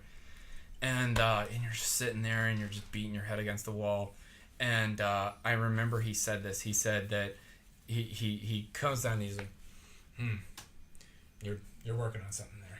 And then what he said was, he said basically that, the plateaus where you're doing well are where nothing's changing. Mm-hmm. The struggles are where you're actually advancing. That's awesome. Mm-hmm. So the times where you're like, oh my god, that's good advice. It's so good. Yeah, it's when you're doing something questioning different. Their life in general when they have those moments, and then they get depressed, and so that's really good advice. So that has been a huge inspiration for me, because every single time I have those moments where I'm like, this isn't working. Mm-hmm. It's because I know that I'm trying to do something different, and I'm trying different in terms of something that is unfamiliar to me, and that's why I'm having a really hard time with it. But if I was doing the same stuff, I would be doing fine. I'd be doing okay, and I wouldn't be beating my head against the wall. Easy. But it'd be easy. So that's such good advice. That's very motivating. Now I see why people want to go to CalArts. Yeah. Well, and then also to add on top of that, my advice would be to make sure if you take life drawing classes, definitely take when each life drawing teacher draws with you guys, definitely take every everyone's style in every opportunity to branch out and do different things. That idea that you said where one of them didn't want to draw in class because he didn't want to influence people, because I had a teacher once where he would hate I would come in with I liked the way a life drawing teacher taught me, and I would come in with how he taught me things, and then this teacher was like, okay, well, no, I don't like that, so you need to break whatever you just learned from him and try something different. Yeah. So definitely just kind of take little bits and pieces of inspiration or influence, and then try to break everything, or try to just come up with something of your own or something. Yeah, I mean, really thinking back on it, there was a really interesting variety of almost Hogwartsian teachers, where it was everybody was there's different kind of I mean, fucking CalArts, everyone's a wizard. Yeah. So John Mahoney, he had a completely different outlook on how to approach things, which was, almost kind of closer to what you're saying, where it's if you like a style, or if you look at and see something and you're you gravitate towards that, he was bring that into your work, bring that into what you're doing, and figure out how that person does that stuff, but then like twist it and change it and alter it and do whatever you want to do after that. And so he was a huge advocate of like taking artists and like literally like looking at their stuff and then saying like, okay, how did they do that? How did they accomplish that effect? And kind of dissecting or whatever, deconstructing it. Yeah. Interesting. Wow. Man, CalArts. If you guys are looking to go to CalArts, it's a great example of some stuff you can learn. Yeah, just check the price tag. Yeah. These are changing. That's the thing. Like I would definitely say is that, you know, a lot of these teachers aren't there anymore, which, you know, I mean, I'm sure that there's equally good teachers and stuff like that, but I mean, I definitely was in the class before. I know that CalArts now has gotten a little bit more into digital. They're not doing traditional. I think they got rid of their last lunchbox or something like that. That's recently, kind of crazy. Which is crazy. I wouldn't recommend that. And so yeah, you know, they've changed a little bit. I hope that their storytelling is still there, because to me that's one of the biggest aspects of it. But yeah, I mean, I would say it's great to go to CalArts for sure. But to be honest, the way the world is now, and the way that everything is so accessible to you, and I mean, yeah, we're, you know, been talking for a while, but like right now, what I'm doing is I'm like looking online at like how to do certain things, and like there's all these teachers who are in the industry, who are people who aren't afraid to show how they do stuff and aren't afraid to like answer questions and basically do exactly this for free, and that kind of for free. And it's funny because the thing that I keep hearing more and more now, which is interesting, was that by doing this, we're all making ourselves better. Instead of what kind of I think was the worry before is like, oh my God, if I teach this new whippersnapper how to do my tricks, then I'm going to lose my job. No. And it's like that no longer is a fear. It's now this idea of, because this person is able to do this, now that inspires me to work even harder and do even better stuff. And so, you know, I think there's a lot more artists now that are going more in that, or have that mindset where it's like, me helping you helps me. Yeah. It's a good way to think. It always does come back around. It's a positive way to think. Yeah. Very optimistic way to think too, isn't it? Yeah. I think that's really good advice. So, did you want to talk a little more about some of the other gigs you had, or basically, we didn't really talk too much about Rick and Morty. No, I know a lot of people out there who watch the show are huge Rick and Morty fans. Rick and Morty fans. Yeah, so if you wanted to talk a little bit about that before we wrapped up, I think that would probably appease a lot of people. Yeah, okay. And then what you're working on now at this okay. point. So you got your first gig on Rick and Morty because pretty much because of you were working on fish hooks, and that kind of bled into the pilot. Yeah, and Justin knew me from that, and then he was like, "Oh, Jason's really good. Was that good at that?" And then I'm gonna bring him on in this. So when the show got picked up for season 1, you were the color supervisor?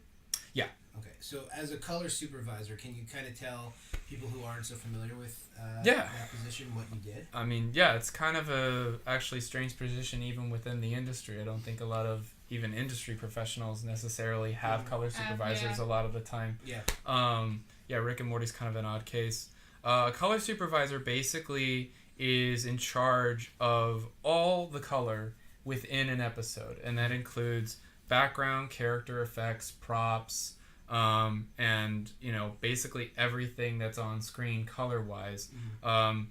They aren't necessarily doing any kind of design, like hard design work, like hardcore design. The reason I say hard design work is because in color you are doing a little bit of, like, say for instance you have an alien that is designed out.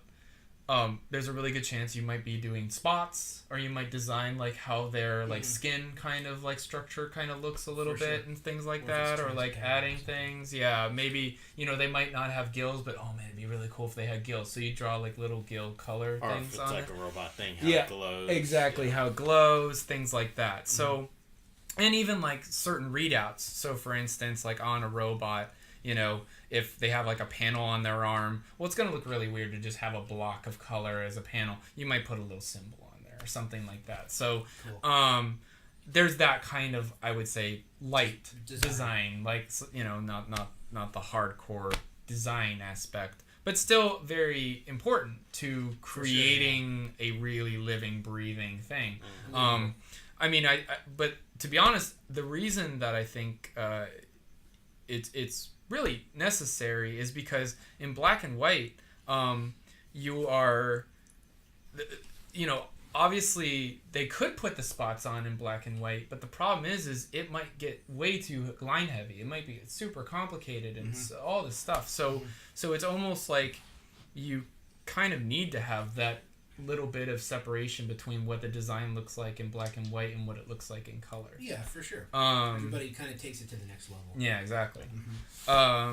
But yeah, everything was given in black and white. So you get black and white layouts, you get black and white characters, you get black and white props, black and white effects, and stuff like that. But effects was probably the most where we could really explore. Yeah, because sometimes it's literally just a couple lines. Yeah, because effects is really hard to draw in black and white, and much, much easier to do in color.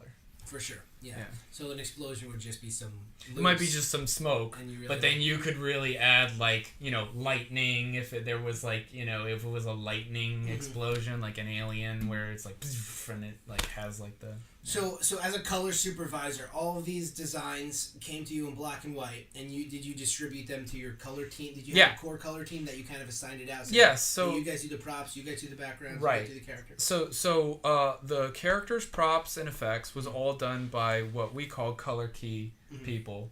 I'm trying to remember what they are called in other places. Like, they have different colorists, color design. Well, now it's getting more complicated, because I think now they're trying to be called color designers, which I actually like that. Yeah, that sounds nice. I've been calling them colorists on my show. Yeah, colorists. Yeah. Color keys, and then I like color design because that kind of works well. Well, that's what it is. And then the background painters were the other group, so they would do all, obviously, background paint. But I mean, there was definitely a lot of collaboration, especially within Rick and Morty, because you know, obviously the background painters were pretty much usually, you know, with everything as kind of crazy as it was, sometimes this wasn't the order of operations all the time. But what was intended was the background was done first, and then the color of the characters was done second. You can pop and you can put the characters on the background and make sure that they read, and make sure that they're not matching too much, and make sure that everything was working in accord, like to register. It was harmonious. And was harmonious, and also just the make sure that, you know, sometimes you didn't want a character to stand out. Sometimes it's a background character, so it could kind of not blend with the background, but it didn't need nearly to be as bright as a main character. Yeah, like the lighting. So yeah, exactly. And then lighting was its own thing, where it's like, you know, a lot of times in cartoons, you know, you have a very limited budget and like a limited kind of like amount of how crazy you can go with your lighting spectrums and things like that. So maybe there's only a few scenes that you really want to do lighting. So the background people had to be aware of that like, oh, okay, this scene is not importantly cool lighting, just not where the character is.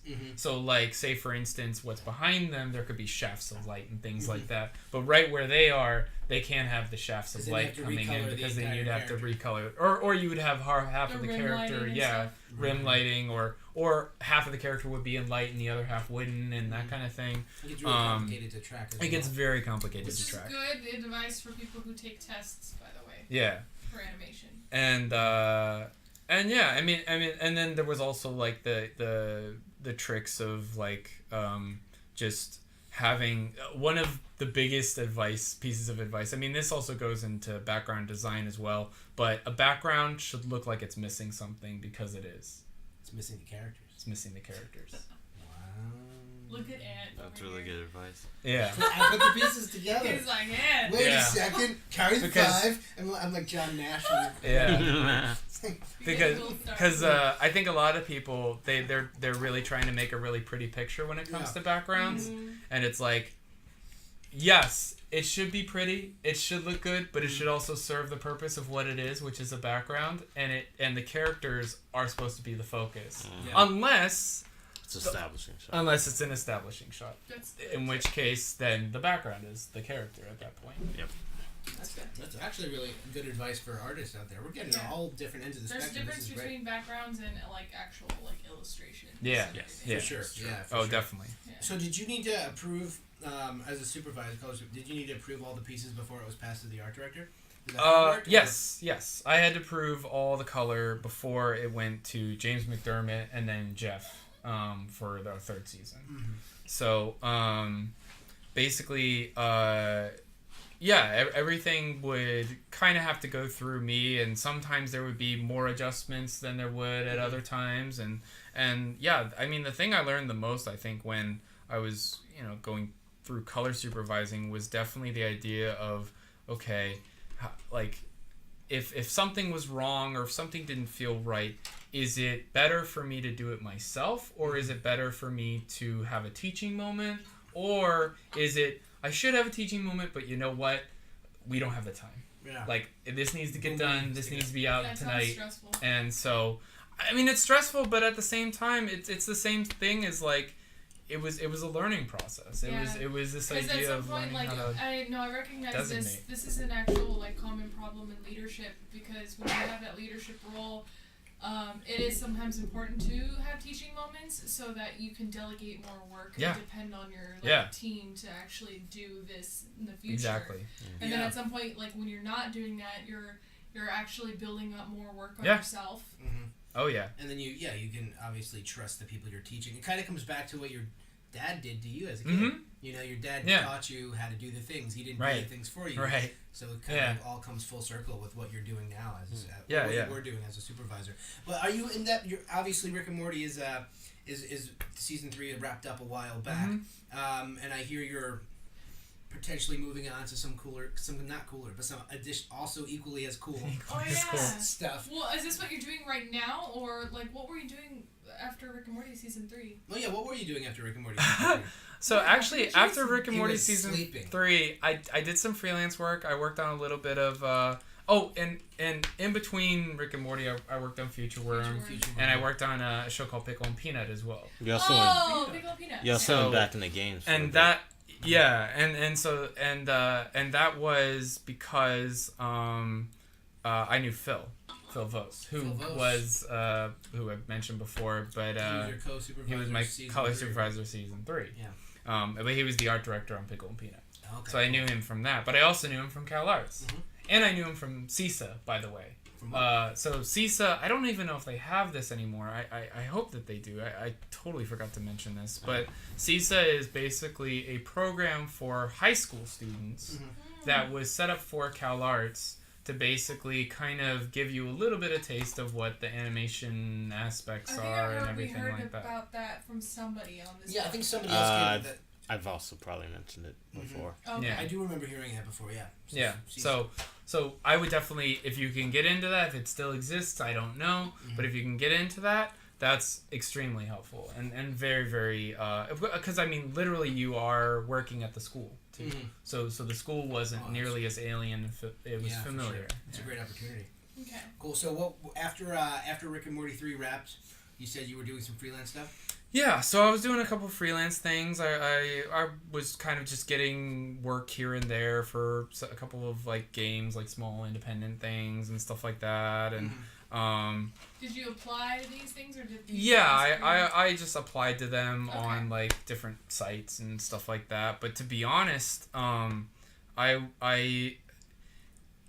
not to have everything that I said be like this. I guess what it more relates to is the idea of always wanting to do something that I haven't done before. And at the point of season 3, I felt like I had learned a lot, and within Rick and Morty and within the universe and stuff like that, and within the color supervisor role. But I also felt like if I kept going that direction, I would start to plateau. Yep. I think everyone gets that. And so going back to what I had said before, I started to do more of a climb.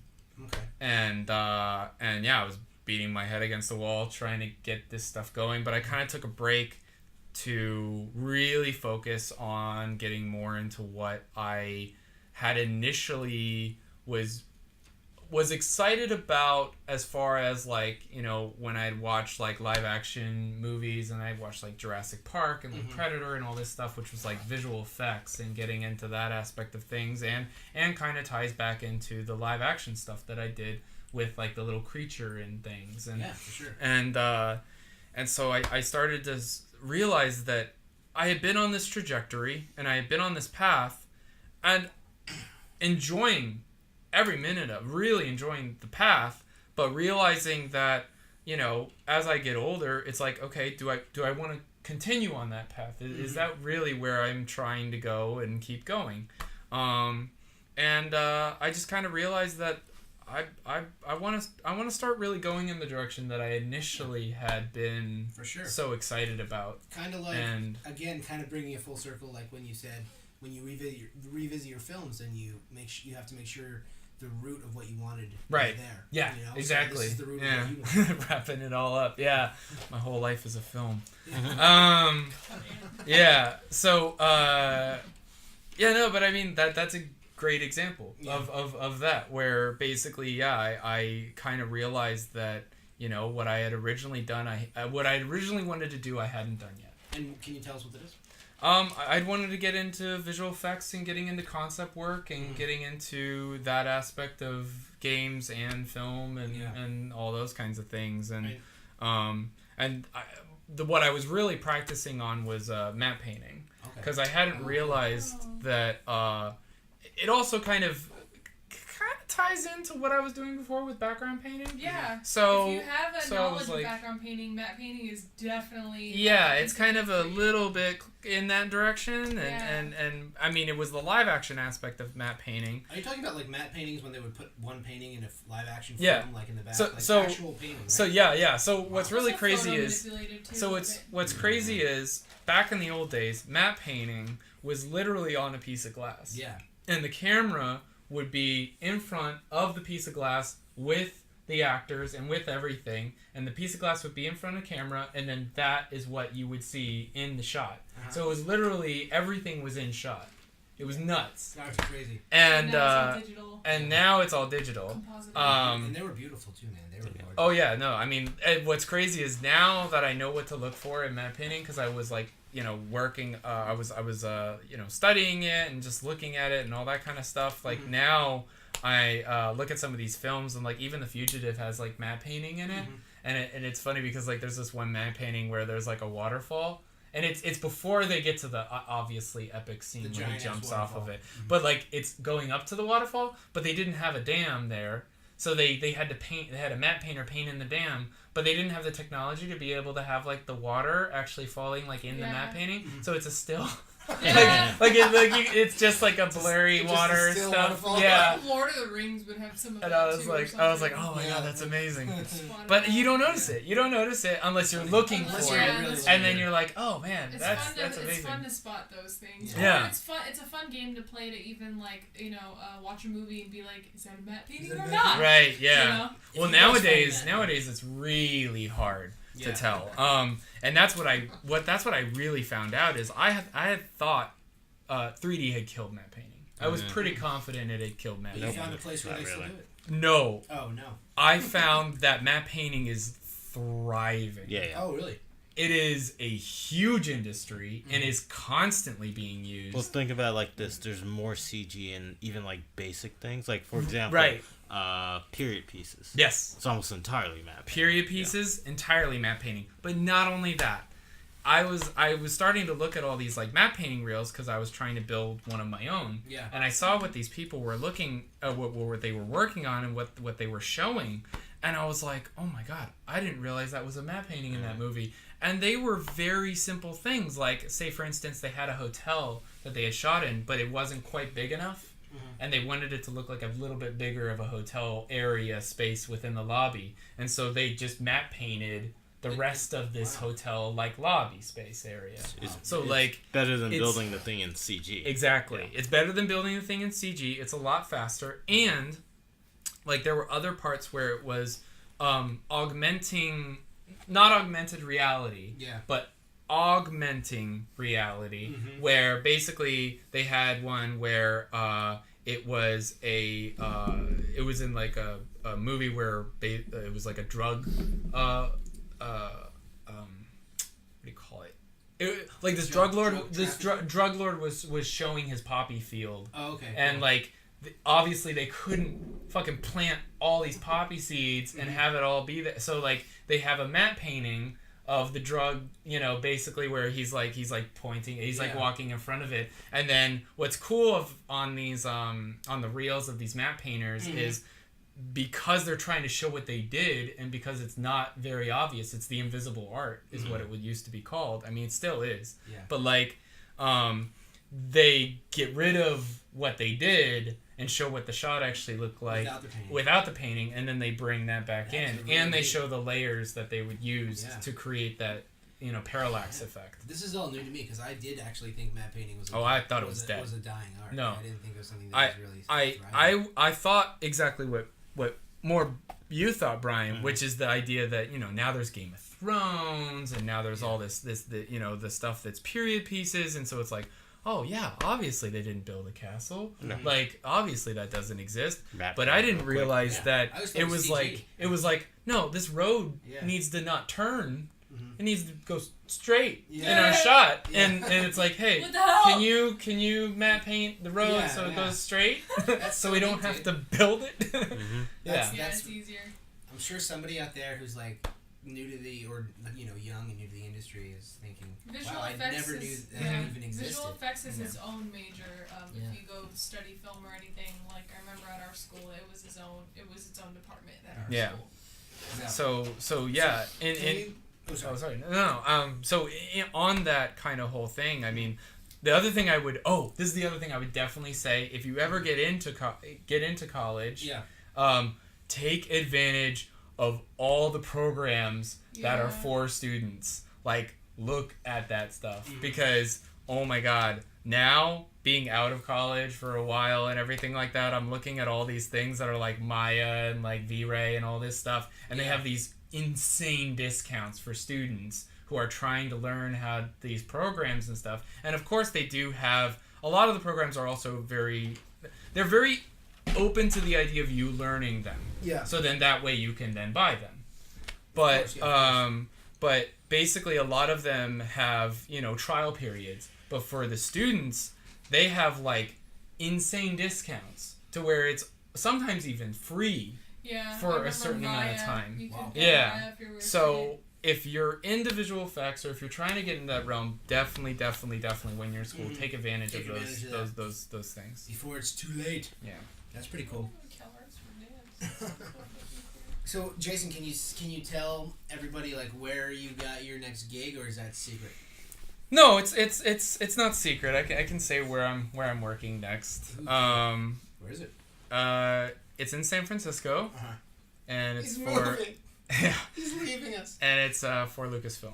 Nice, dude. That's so dope. Yeah. It's on the animation side of things, but it's still Lucasfilm. So that's amazing. Yeah, soon enough, dude, you'll be doing all the concept art for all the Star Wars movies.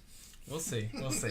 I mean, I know that one of the people that I'm working with, he worked at like ILM for a really long time. So I'm looking forward to working with those individuals who basically worked on things that I grew up like loving. Yeah. Like I know he worked on like October Sky, which is like one of my movies that also kind of makes me cry a little bit. But also you don't hear very often. Yeah, it's one of those movies where I don't know. I have a very strong connection to it, just coming from like a lot of that type of area, and also just it's the whole idea of the kid who's surrounded in things where he's like, but none of this looks interesting to me, and doing something that's really out there, and everybody's like, that's not gonna work. That's not gonna happen. That's the other thing that I kind of wanted to say. Was a big driving force of mine was the fact that a lot of people said that I remember specifically one teacher said this. I've had pretty good teachers throughout my years, But there was one teacher I remember. I don't remember their name because, probably what they said. But I remember them. I said that I wanted to be an artist as like a little kid and stuff like that, and they were like, "Oh, okay, but what do you want as like your second thing?" Like it was like that's great, but let's think of what. Yeah. Give me your back. Let me give me your other one, and I was like, no other one. Like I was, I was pretty much set to it. I notice people who do have the backup plans because they doubt that the art actually makes money. I noticed that those people grow up struggling to get into the industry. Mm-hmm. It's very interesting. You kind of have to be full force. Yeah, you do. And you have to not doubt it. Yeah. I feel like that doubt creates a lot of issues along your journey. That's one of the things that I can't recommend enough, like listening to some of these people online who are concept artists that are in the industry, but like a lot of their the way they think and the way they talk about approaching the industry and stuff like that is helpful to such an amazing, and I wish I had that when I was younger, which was, I mean, basically one of the things that they kind of said it, they're very blunt to it. Some of them are very blunt. One of them in particular, he basically says like, he's like, if you don't live and breathe this stuff, like if at least with concept art, then you should probably do something else. Like I'm not trying to say don't do it. Yeah. I'm just saying that it's gonna be really hard. It's gonna be really hard, and the only way you're gonna get through it is that you love it. And there's nothing you want more than to do that. And because he said like, obviously there's that whole like practice thing, like there's so many hours, but he was saying like, if you put in, only say 4 hours a day, you might be a savant, but it's probably not going to happen. Mm-hmm. You put in 8 hours a day, now you're talking a little bit closer, but you start to put in like 12 hours a day and that kind of thing. Now you're getting into the ballpark of where you'll actually get somewhere and you'll be successful. And so I think that kind of advice is harsh, but it's helpful because it's like, I don't want you to go through hating every moment. Like you shouldn't hate it. Yeah. You should enjoy it. And if you hate it, don't do it. Yeah. Do something else. Like, sure. So that was something that it stuck with you. It was something that I heard recently by these people. But I mean, obviously there's other people who are all about like just exploring, and they don't even get into that aspect of like the harsh love kind of thing. They just get into this idea of like, just try it. Like what have you got to lose? Like that kind of thing. Yeah. For sure. And I'm on that side too, where it's like, but I do think that there's a common denominator of this feeling of passion. Like I truly don't believe in talent. I believe in passion. I think if you have enough passion and you care enough about it, then the talent, quote unquote, will naturally just come. I had an argument about that last night because like I hate when I hear people say like, oh yeah, just some people are born with the gift of like how being able to draw, or that's not true. I agree, that's bullshit. No, it is bullshit. And they're born with the passion. Exactly. But they're not born with anything the you want, anything. You just literally have to have that passion and drive enough for you to want to learn how to do it and put in the time. And obviously, you're not going to be great at it the first year of being exposed to it. You have to literally like have that passion to keep I've always said this, like even when I was in high school, people are like, well, I can't draw because I can only draw a stick figure. I'm like, that's drawing. I hate that. That is drawing, and it's starting somewhere. You can tell any story you want to tell with stick figures. Yeah. Exactly. Sure. Yeah. That's very true. That's very true. The story being the core. I mean, and that's it. That's just something else that I wanted to kind of address is that a lot of times, at least with what I heard from the concept thing, and I know that I've heard this a couple times where it's like, oh man, then you start to work on the big movies and you get like the big budgets and the huge income, and if that's what you're looking for, if that's your grab. Not the big movie. The big movies is cool, like because you're like, oh my god, I get to work on this. That's so exciting, and that's good. That shouldn't be the end all be all and everything. But the idea of the income, being a thing, you should go into a different profession.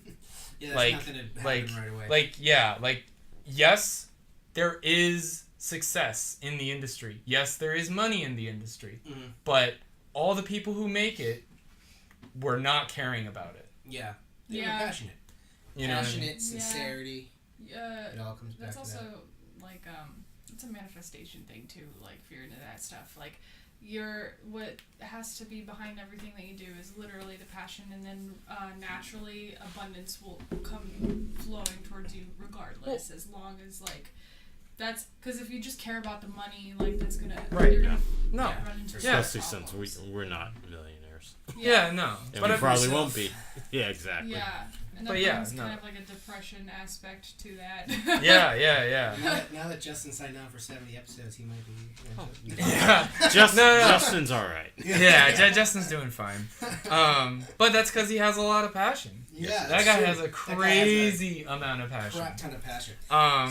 I was gonna say, Jason, unless you want any more advice on this stuff, I think. Do we have any questions from audience? We got one question. Oh, it's okay. I kind of wanted to like go really quick, back up live on Instagram really quick, just so they can like hear this or something, just in case we might get a question on there or something. Oh, sure. I mean, we got one question if you want to read it. It's Banks. Sure.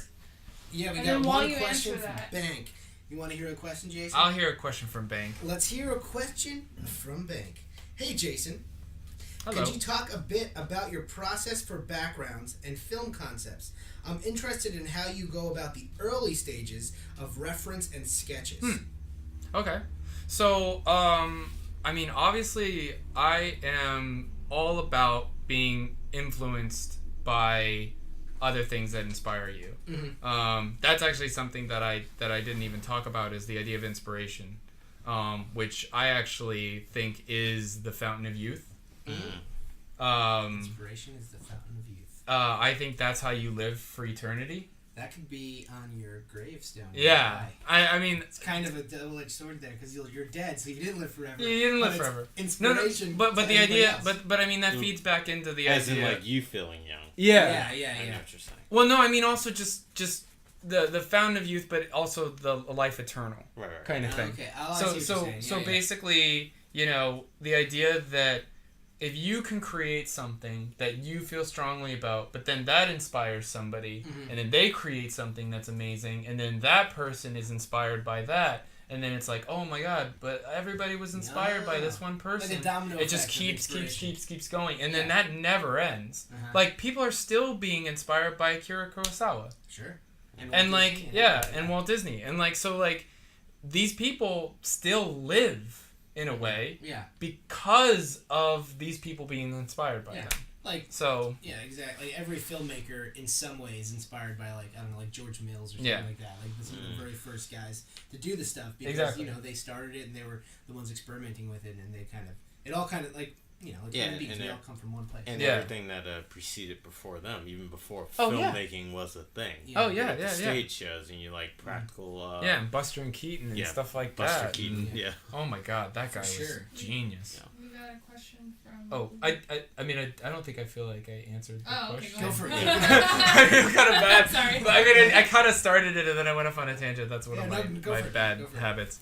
But, I mean, I would say the way that I really do tend to look at like a background or something like that is, I definitely take from inspiration of different films and things like that, and especially on Rick and Morty, which is all about reference and all about like connecting to things that people kind of either have experienced or know, like in terms of other films, or the idea of like, oh, it's kind of a childhood memory that I remember watching something that was kind of like that. It has a lot of nostalgia to it, especially within like Twilight Zones and things like that. But yeah, all the time I was when I was working with my crew, I was literally saying like, oh, this is this feeling of in this film, and that's what I think was really interesting with Rick and Morty was most of the time I was referencing film. Mm-hmm. I wasn't referencing animation. Yeah. There were a couple times when Miyazaki probably came up where I was like, oh, this kind of feels a little bit Miyazaki-esque of like, you know, the fantasy aspect or things like that. Yeah. But most of the time I was referencing like live action stuff. Yeah. So like Blade Runner and definitely, Planet of the Apes and things like that. And Gladiator, and sure. And then obviously in the third season there were, you know, direct connections with Mad Max. But then what was interesting about that is what I tried to do was actually go away from referencing Mad Max too much because I knew it was so referential of Mad Max that I was like, okay, Rick and Morty isn't about purely being a copycat. Mm-hmm. It's about taking something that we kind of know and then turning it on its ear and then creating its own thing. And then that's Rick and Morty. For sure. Yeah, so Mad Max was one of these things where I remember right at the beginning, the Mad Max episode was, I remember right at the beginning, I was like, okay, we cannot have blue skies. Like, we have to have something that feels very different from the way that Mad Max is set up and the way that, especially since the movie just came out. Yeah. And so you had, like, this red tone on the ground, and then you had a blue sky. And it was really stark, and it looked really well with, like, the black cars and things like that. And I was like, okay, well, how can we make this world be its own thing that is different than just Mad Max? And how can we also make the characters be different than just Mad Max? And so one of those things was like graffiti, and so I referenced Hook in terms of like nice. Their like when they were warriors. Yeah, that was great. And they were like patching up everything. Where that came from. That came from yeah, Hook. It came from Hook. I love Hook. So like that's the thing is like a lot of times I'm referencing from things that have a connection but definitely aren't directly connected. Yeah, for so sure. like Hook is about pirates and about Lost Boys. Yeah. But that idea of having pieces that were on them and the idea of them spray painting over themselves, like in that one shot where they had like where the kids where they're like like in front of them.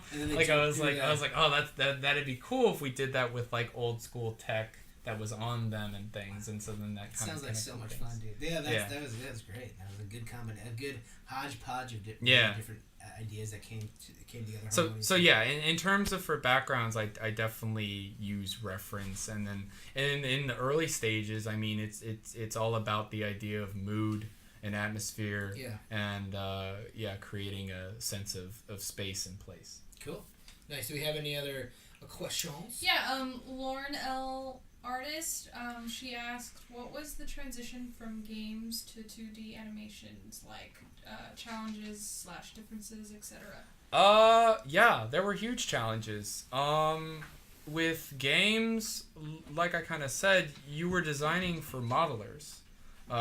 So a lot of times you were adding far more detail than you normally would in just a background, and you would have to do things that would change the design because a character couldn't jump that high in the game.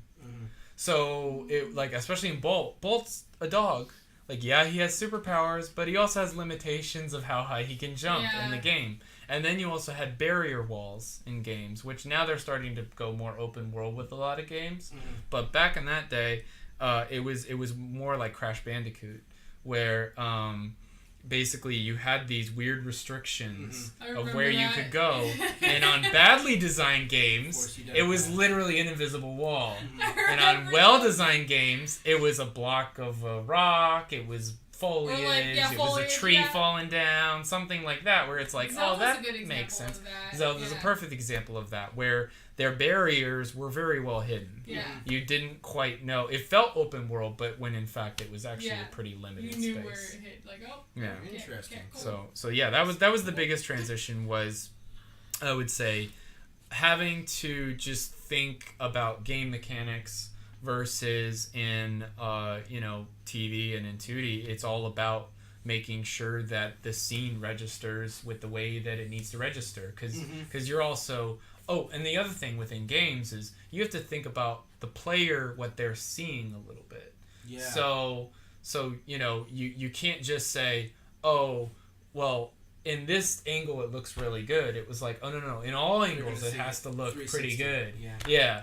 So versus in 2D animation, it's like this moment the audience isn't able to turn their head at all or do anything else. Yeah, based on the boards. Exactly, based on the boards, based on what you were given on the boards. That makes a lot of sense. Any other questions?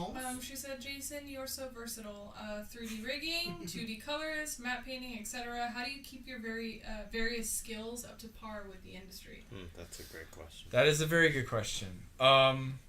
I won't say that I keep all my skills up to par with the industry, but the thing I've definitely come to learn is that and this is something I believe, so then in turn it kind of works, is everything's additive.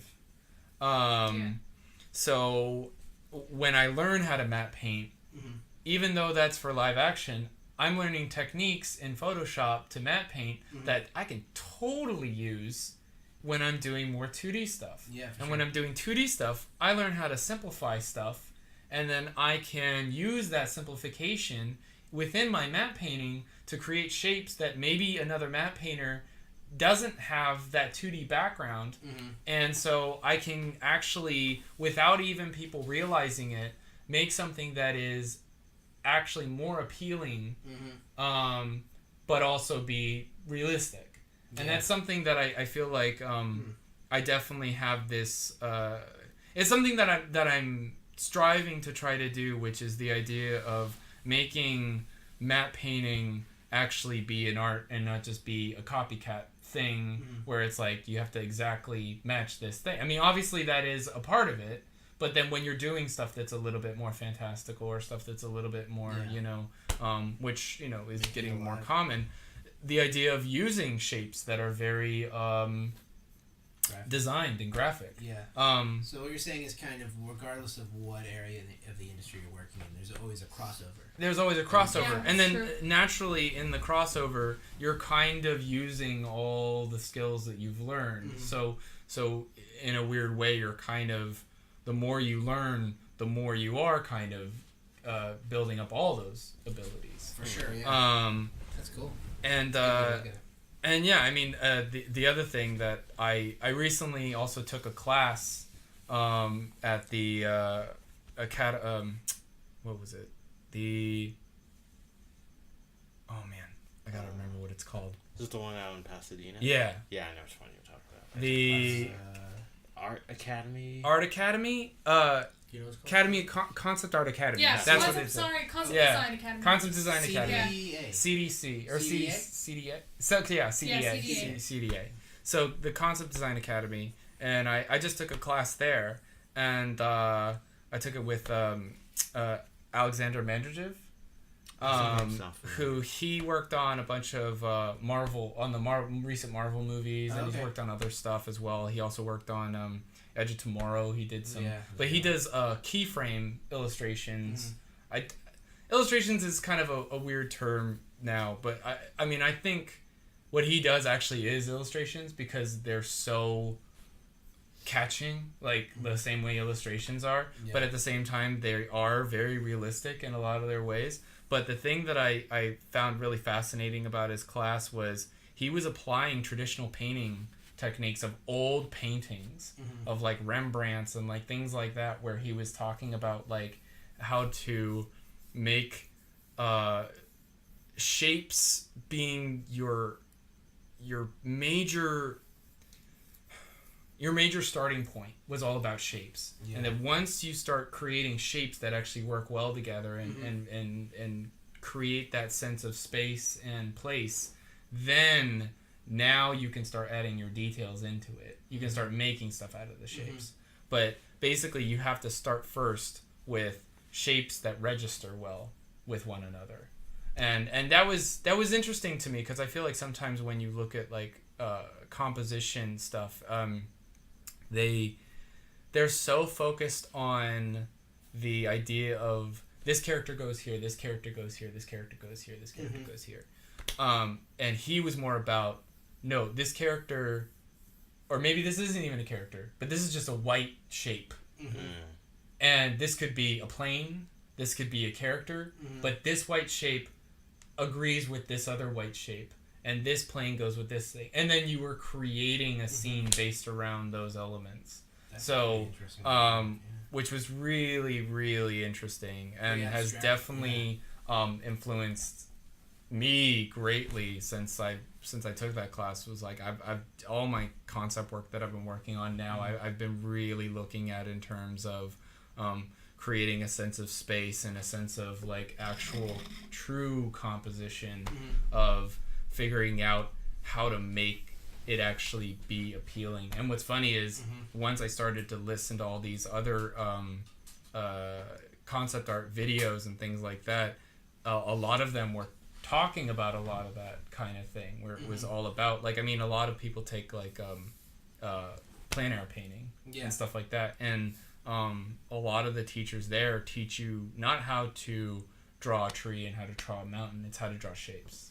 It's how to create shapes that are appealing and pleasing and things like that. And then apply that to of the tree or the mountain and things like that. Interesting, for sure.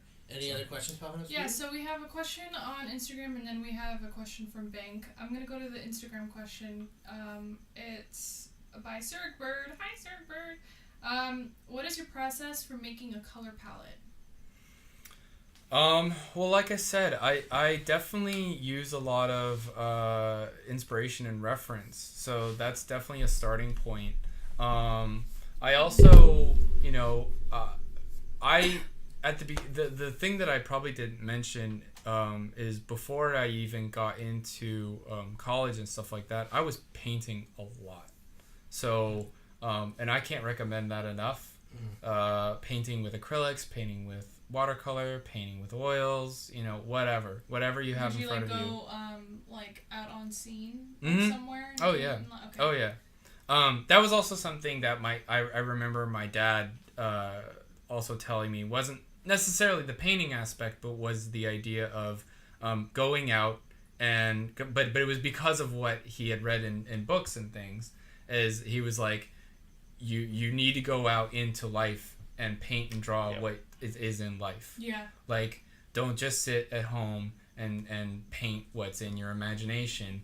Like, that's good too, but you should really just go out and paint what you have in front of you. And that's when you'll start to learn about those visual, you'll develop that visual library, but you'll also develop that idea of, oh my God, the cools and the warms and things like that. You'll naturally start to see those within life, and you'll start to know how that works. Yeah, and it'll make more sense when you apply it to animation. And then once you are in the animation, position, then you can start to twist some of that stuff and bend it toward what I was talking about with like storytelling and things like that, where it's like, oh no, now the cools are not only the idea of like, oh, it's cool because there's this warm light hitting it. It needs to be cool because this is a very sad moment. And like the idea of the light is beyond where they can touch or something like that. And so they're in the cool and the darkness and the shadow. But maybe there's this hint of like a little bit of a fire burning that's close to them. And so they still have a little bit of hope left. Yeah. So that visual of color. Nice. Yeah. Right then and there. That's a very emotional scene you're building. Yeah. So relating all the stuff you're learning to story and storytelling. All right, so the next question, and probably the last one, I feel like we'll... Yeah, we haven't gotten any other questions, so I think this is a good note to end it on. Yeah, this is a good one, kind of, just to go out on. Okay. Let's see, it says, can you recommend any illustration books or any resources, whether they be online or whatnot, that have been really helpful to you? Oh, God. Yeah. I mean, I can't. I'm just trying to remember what the ones are.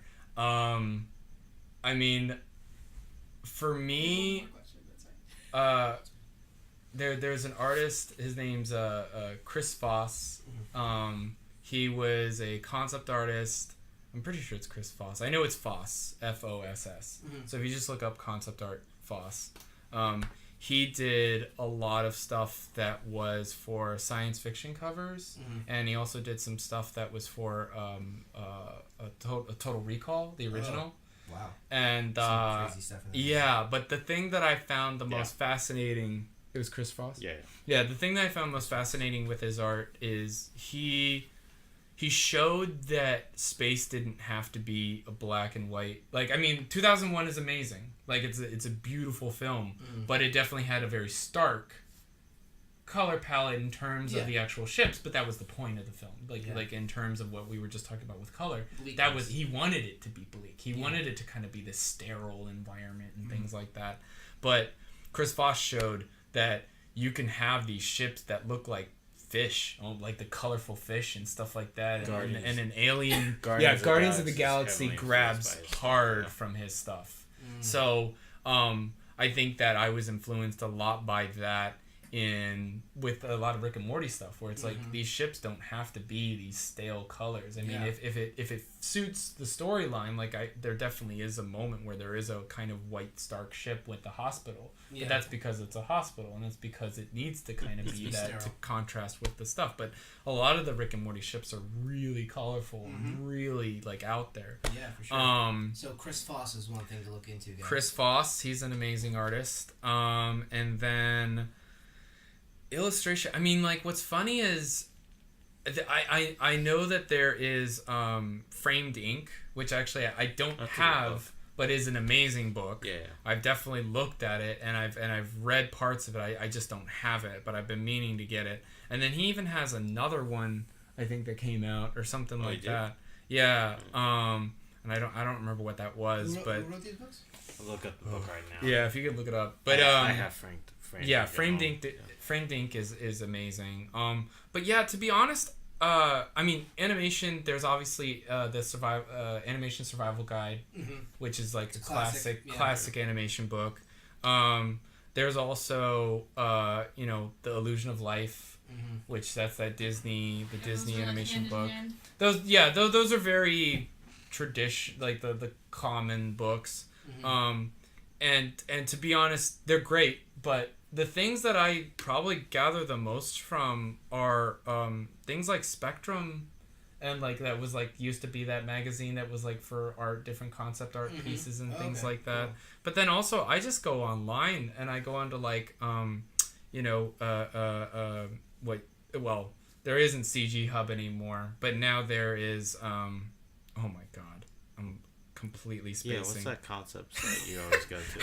I know, every time I come in your office, you're always looking at it. I feel so bad. But Framed Ink was oh my god, ArtStation. I am such an idiot. ArtStation. My brain, it's late. We've been talking for 2 hours. Been dealing with moving and stuff.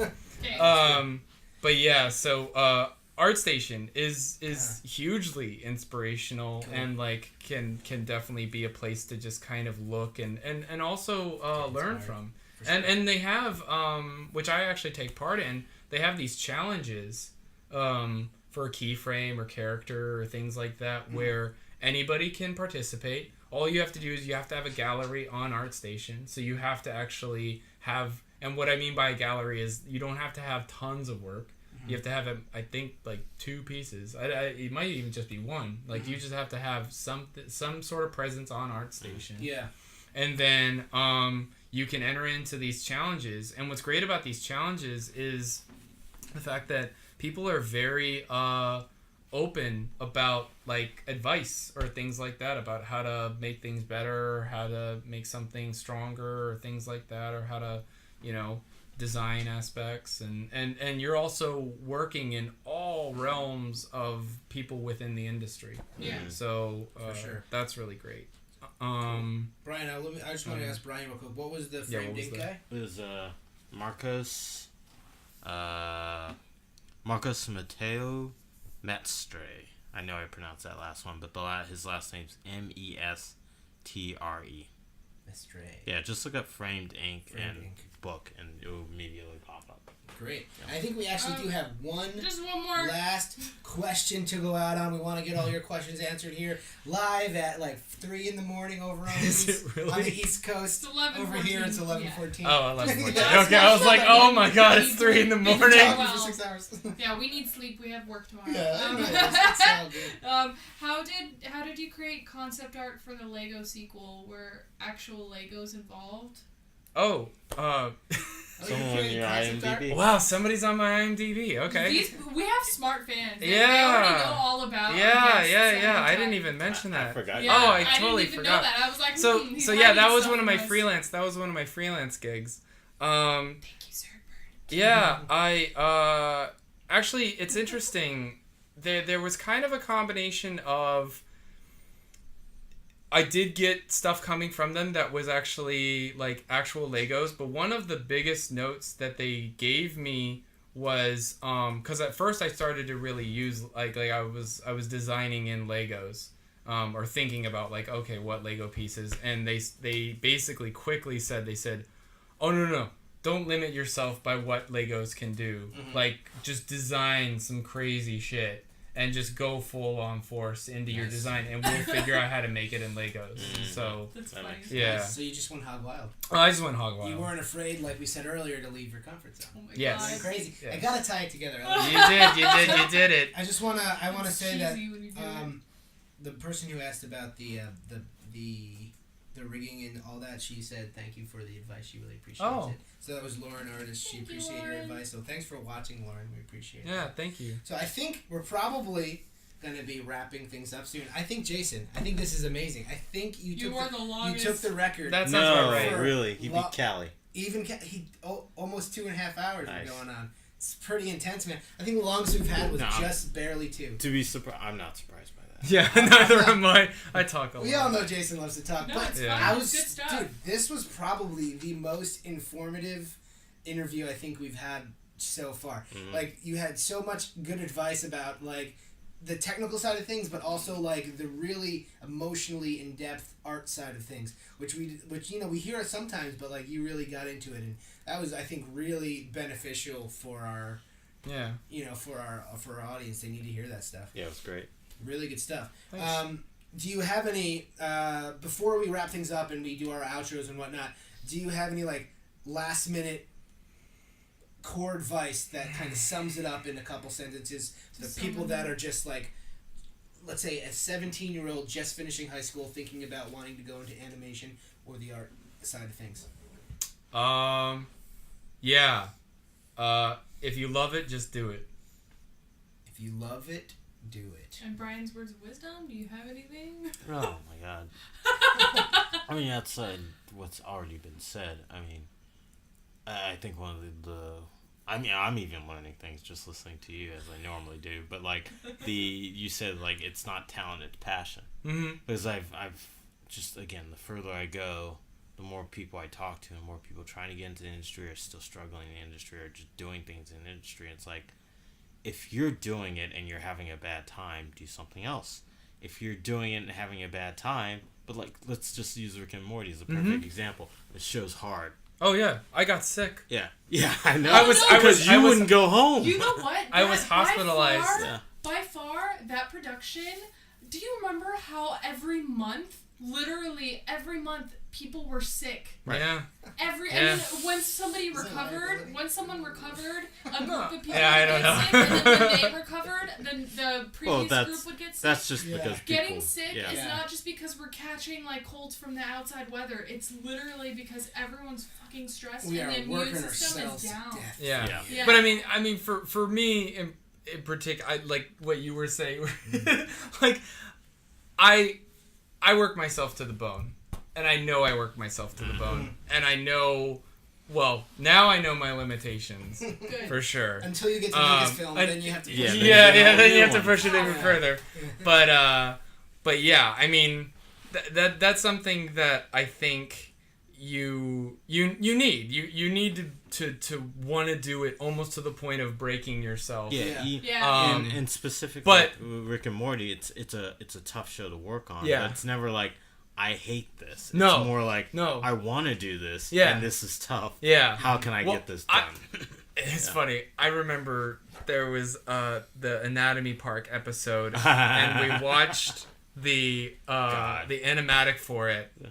And I remember the sequence of my emotional events that happened when I was watching it, as I was like, oh my god, this is so amazing. And then my second thought was, oh no, we have to make all of that. This is when you were watching the episode in animatic. Yeah, in animatic. Color had not been touched. Color had not been touched or anything. That's a good feeling to have, though. That's like a good terrifying feeling to have. Yeah. And all the terrifying things that can happen to you, that's one of the best. Yeah, I get that when I read the script. And I think if you get that in every job that you have, then you're doing the right thing. Yeah, you're on the right track. And you're where you need to be because you're passionate. I have anxiety, kids. Just kidding. Be super stressed and be successful. You'll get places. If you're not anxious about something, then you probably aren't passionate about it, right? Yeah. Well, I mean, you can be anxious, but then still be passionate. Or you can not be anxious and still be passionate. Yeah. True. Yeah. It comes in all shapes and sizes. It's true. Awesome. I think we're wrapping things up. Yeah, we got Anybody Brian's have anything else to add? No, I think we do want to tag on before we wrap up and say goodbye to Jason. I think we want to just say that we got a handful of submissions for our logo contest. We're doing a logo contest because we have our little butt logo that shoots out a fart with our name in it, which is pretty cute. Classy. Yeah, very classy. But we want to have a nice little printable thing that we're going to put up here, print out a little banner when we do our podcast. And we have a few submissions, and they're really good. Some of them are looking awesome. It's going to be hard to pick. But we're going to, make sure that you guys know that we're going to be wrapping it up when? June 5th is the deadline. June 5th is the deadline, so make sure you guys are sending it in before that so we can announce who the winner is going to be and what logo we chose on the show. In a few episodes, I guess. Probably maybe the next one or maybe two more. We'll probably pick a winner. Yeah. I'll cut that part out and I'll put that up as a second video as well. Yep. Cool. Or I can just record really quick on my phone. Good. And then I'll upload it from my phone. Just like a really quick snippet. Sounds good, guys. I think that we might be all wrapped up. Okay. Yeah. This might rank as my favorite interview. So. Aww. It was my favorite interview too. Dude, only had 4. Yeah. you really killed it. You gave. Congrats on being the first live stream. Yeah. Oh yeah. The first live stream. We tested it out. It seemed to go. It seemed to go pretty well as a live stream. We usually put it up 2 weeks later, but I think that's stressful. So this is gonna be a lot better. It's good. Yeah. We didn't get anybody asking for any nude shots. No or trolls. We got one troll, but we took control over. Oh, did we get a troll? You took control over him? Yeah. Yeah, nice. We took control. We de-trolled. That's amazing. You should take that one on the road. Won't mention any names though, because we don't want to give him any power. So. Well, Jason, man, thank you so much for being on our podcast. The future for you seems like you're gonna be famous. And then everyone's friends. Gonna know. Everyone's we'll see. This guy is the one of the smartest, brightest, you're most gonna have talented, more most interviews in the future, and then you're gonna be like, you know what? There was that one time. Yeah, this is gonna be my favorite interview. Yeah. I'll always compare all my other interviews to this one. I like the one where they said they were gonna dive into my ass. That was my favorite. Exactly. Well, listen, guys. Thanks for watching. Thank you so much. I feel like this time flew by. It's been 2.5 hours almost, but the time flew by because there was so much incredible information, advice, passion. Everything was thrown out in this interview, so I hope you guys got something out of it. I know I sure did. I know we all sure did. Yeah. But again, Jason, thank you so much for being on the Animation Success Stories podcast. Thank you for sharing your ass with the world. I hope it was exposed enough. Yeah. Oh no, dude, you took it all the way down. It was all the way. Just up it. Yeah, we had to. We're gonna pull it back up and zip them up now. I love our podcast. So thanks, guys, for Thank watching. you. We will see everybody next time right here on Animation Success Stories podcast in the ass. See you guys, and Jason, thanks again, man. You're awesome. Yeah. Thank you. Thank you, dude. It was great. Thank you. Hopefully it was helpful. Peace. Oh, dude, it was more than helpful. Peace out, everybody. See you guys next time.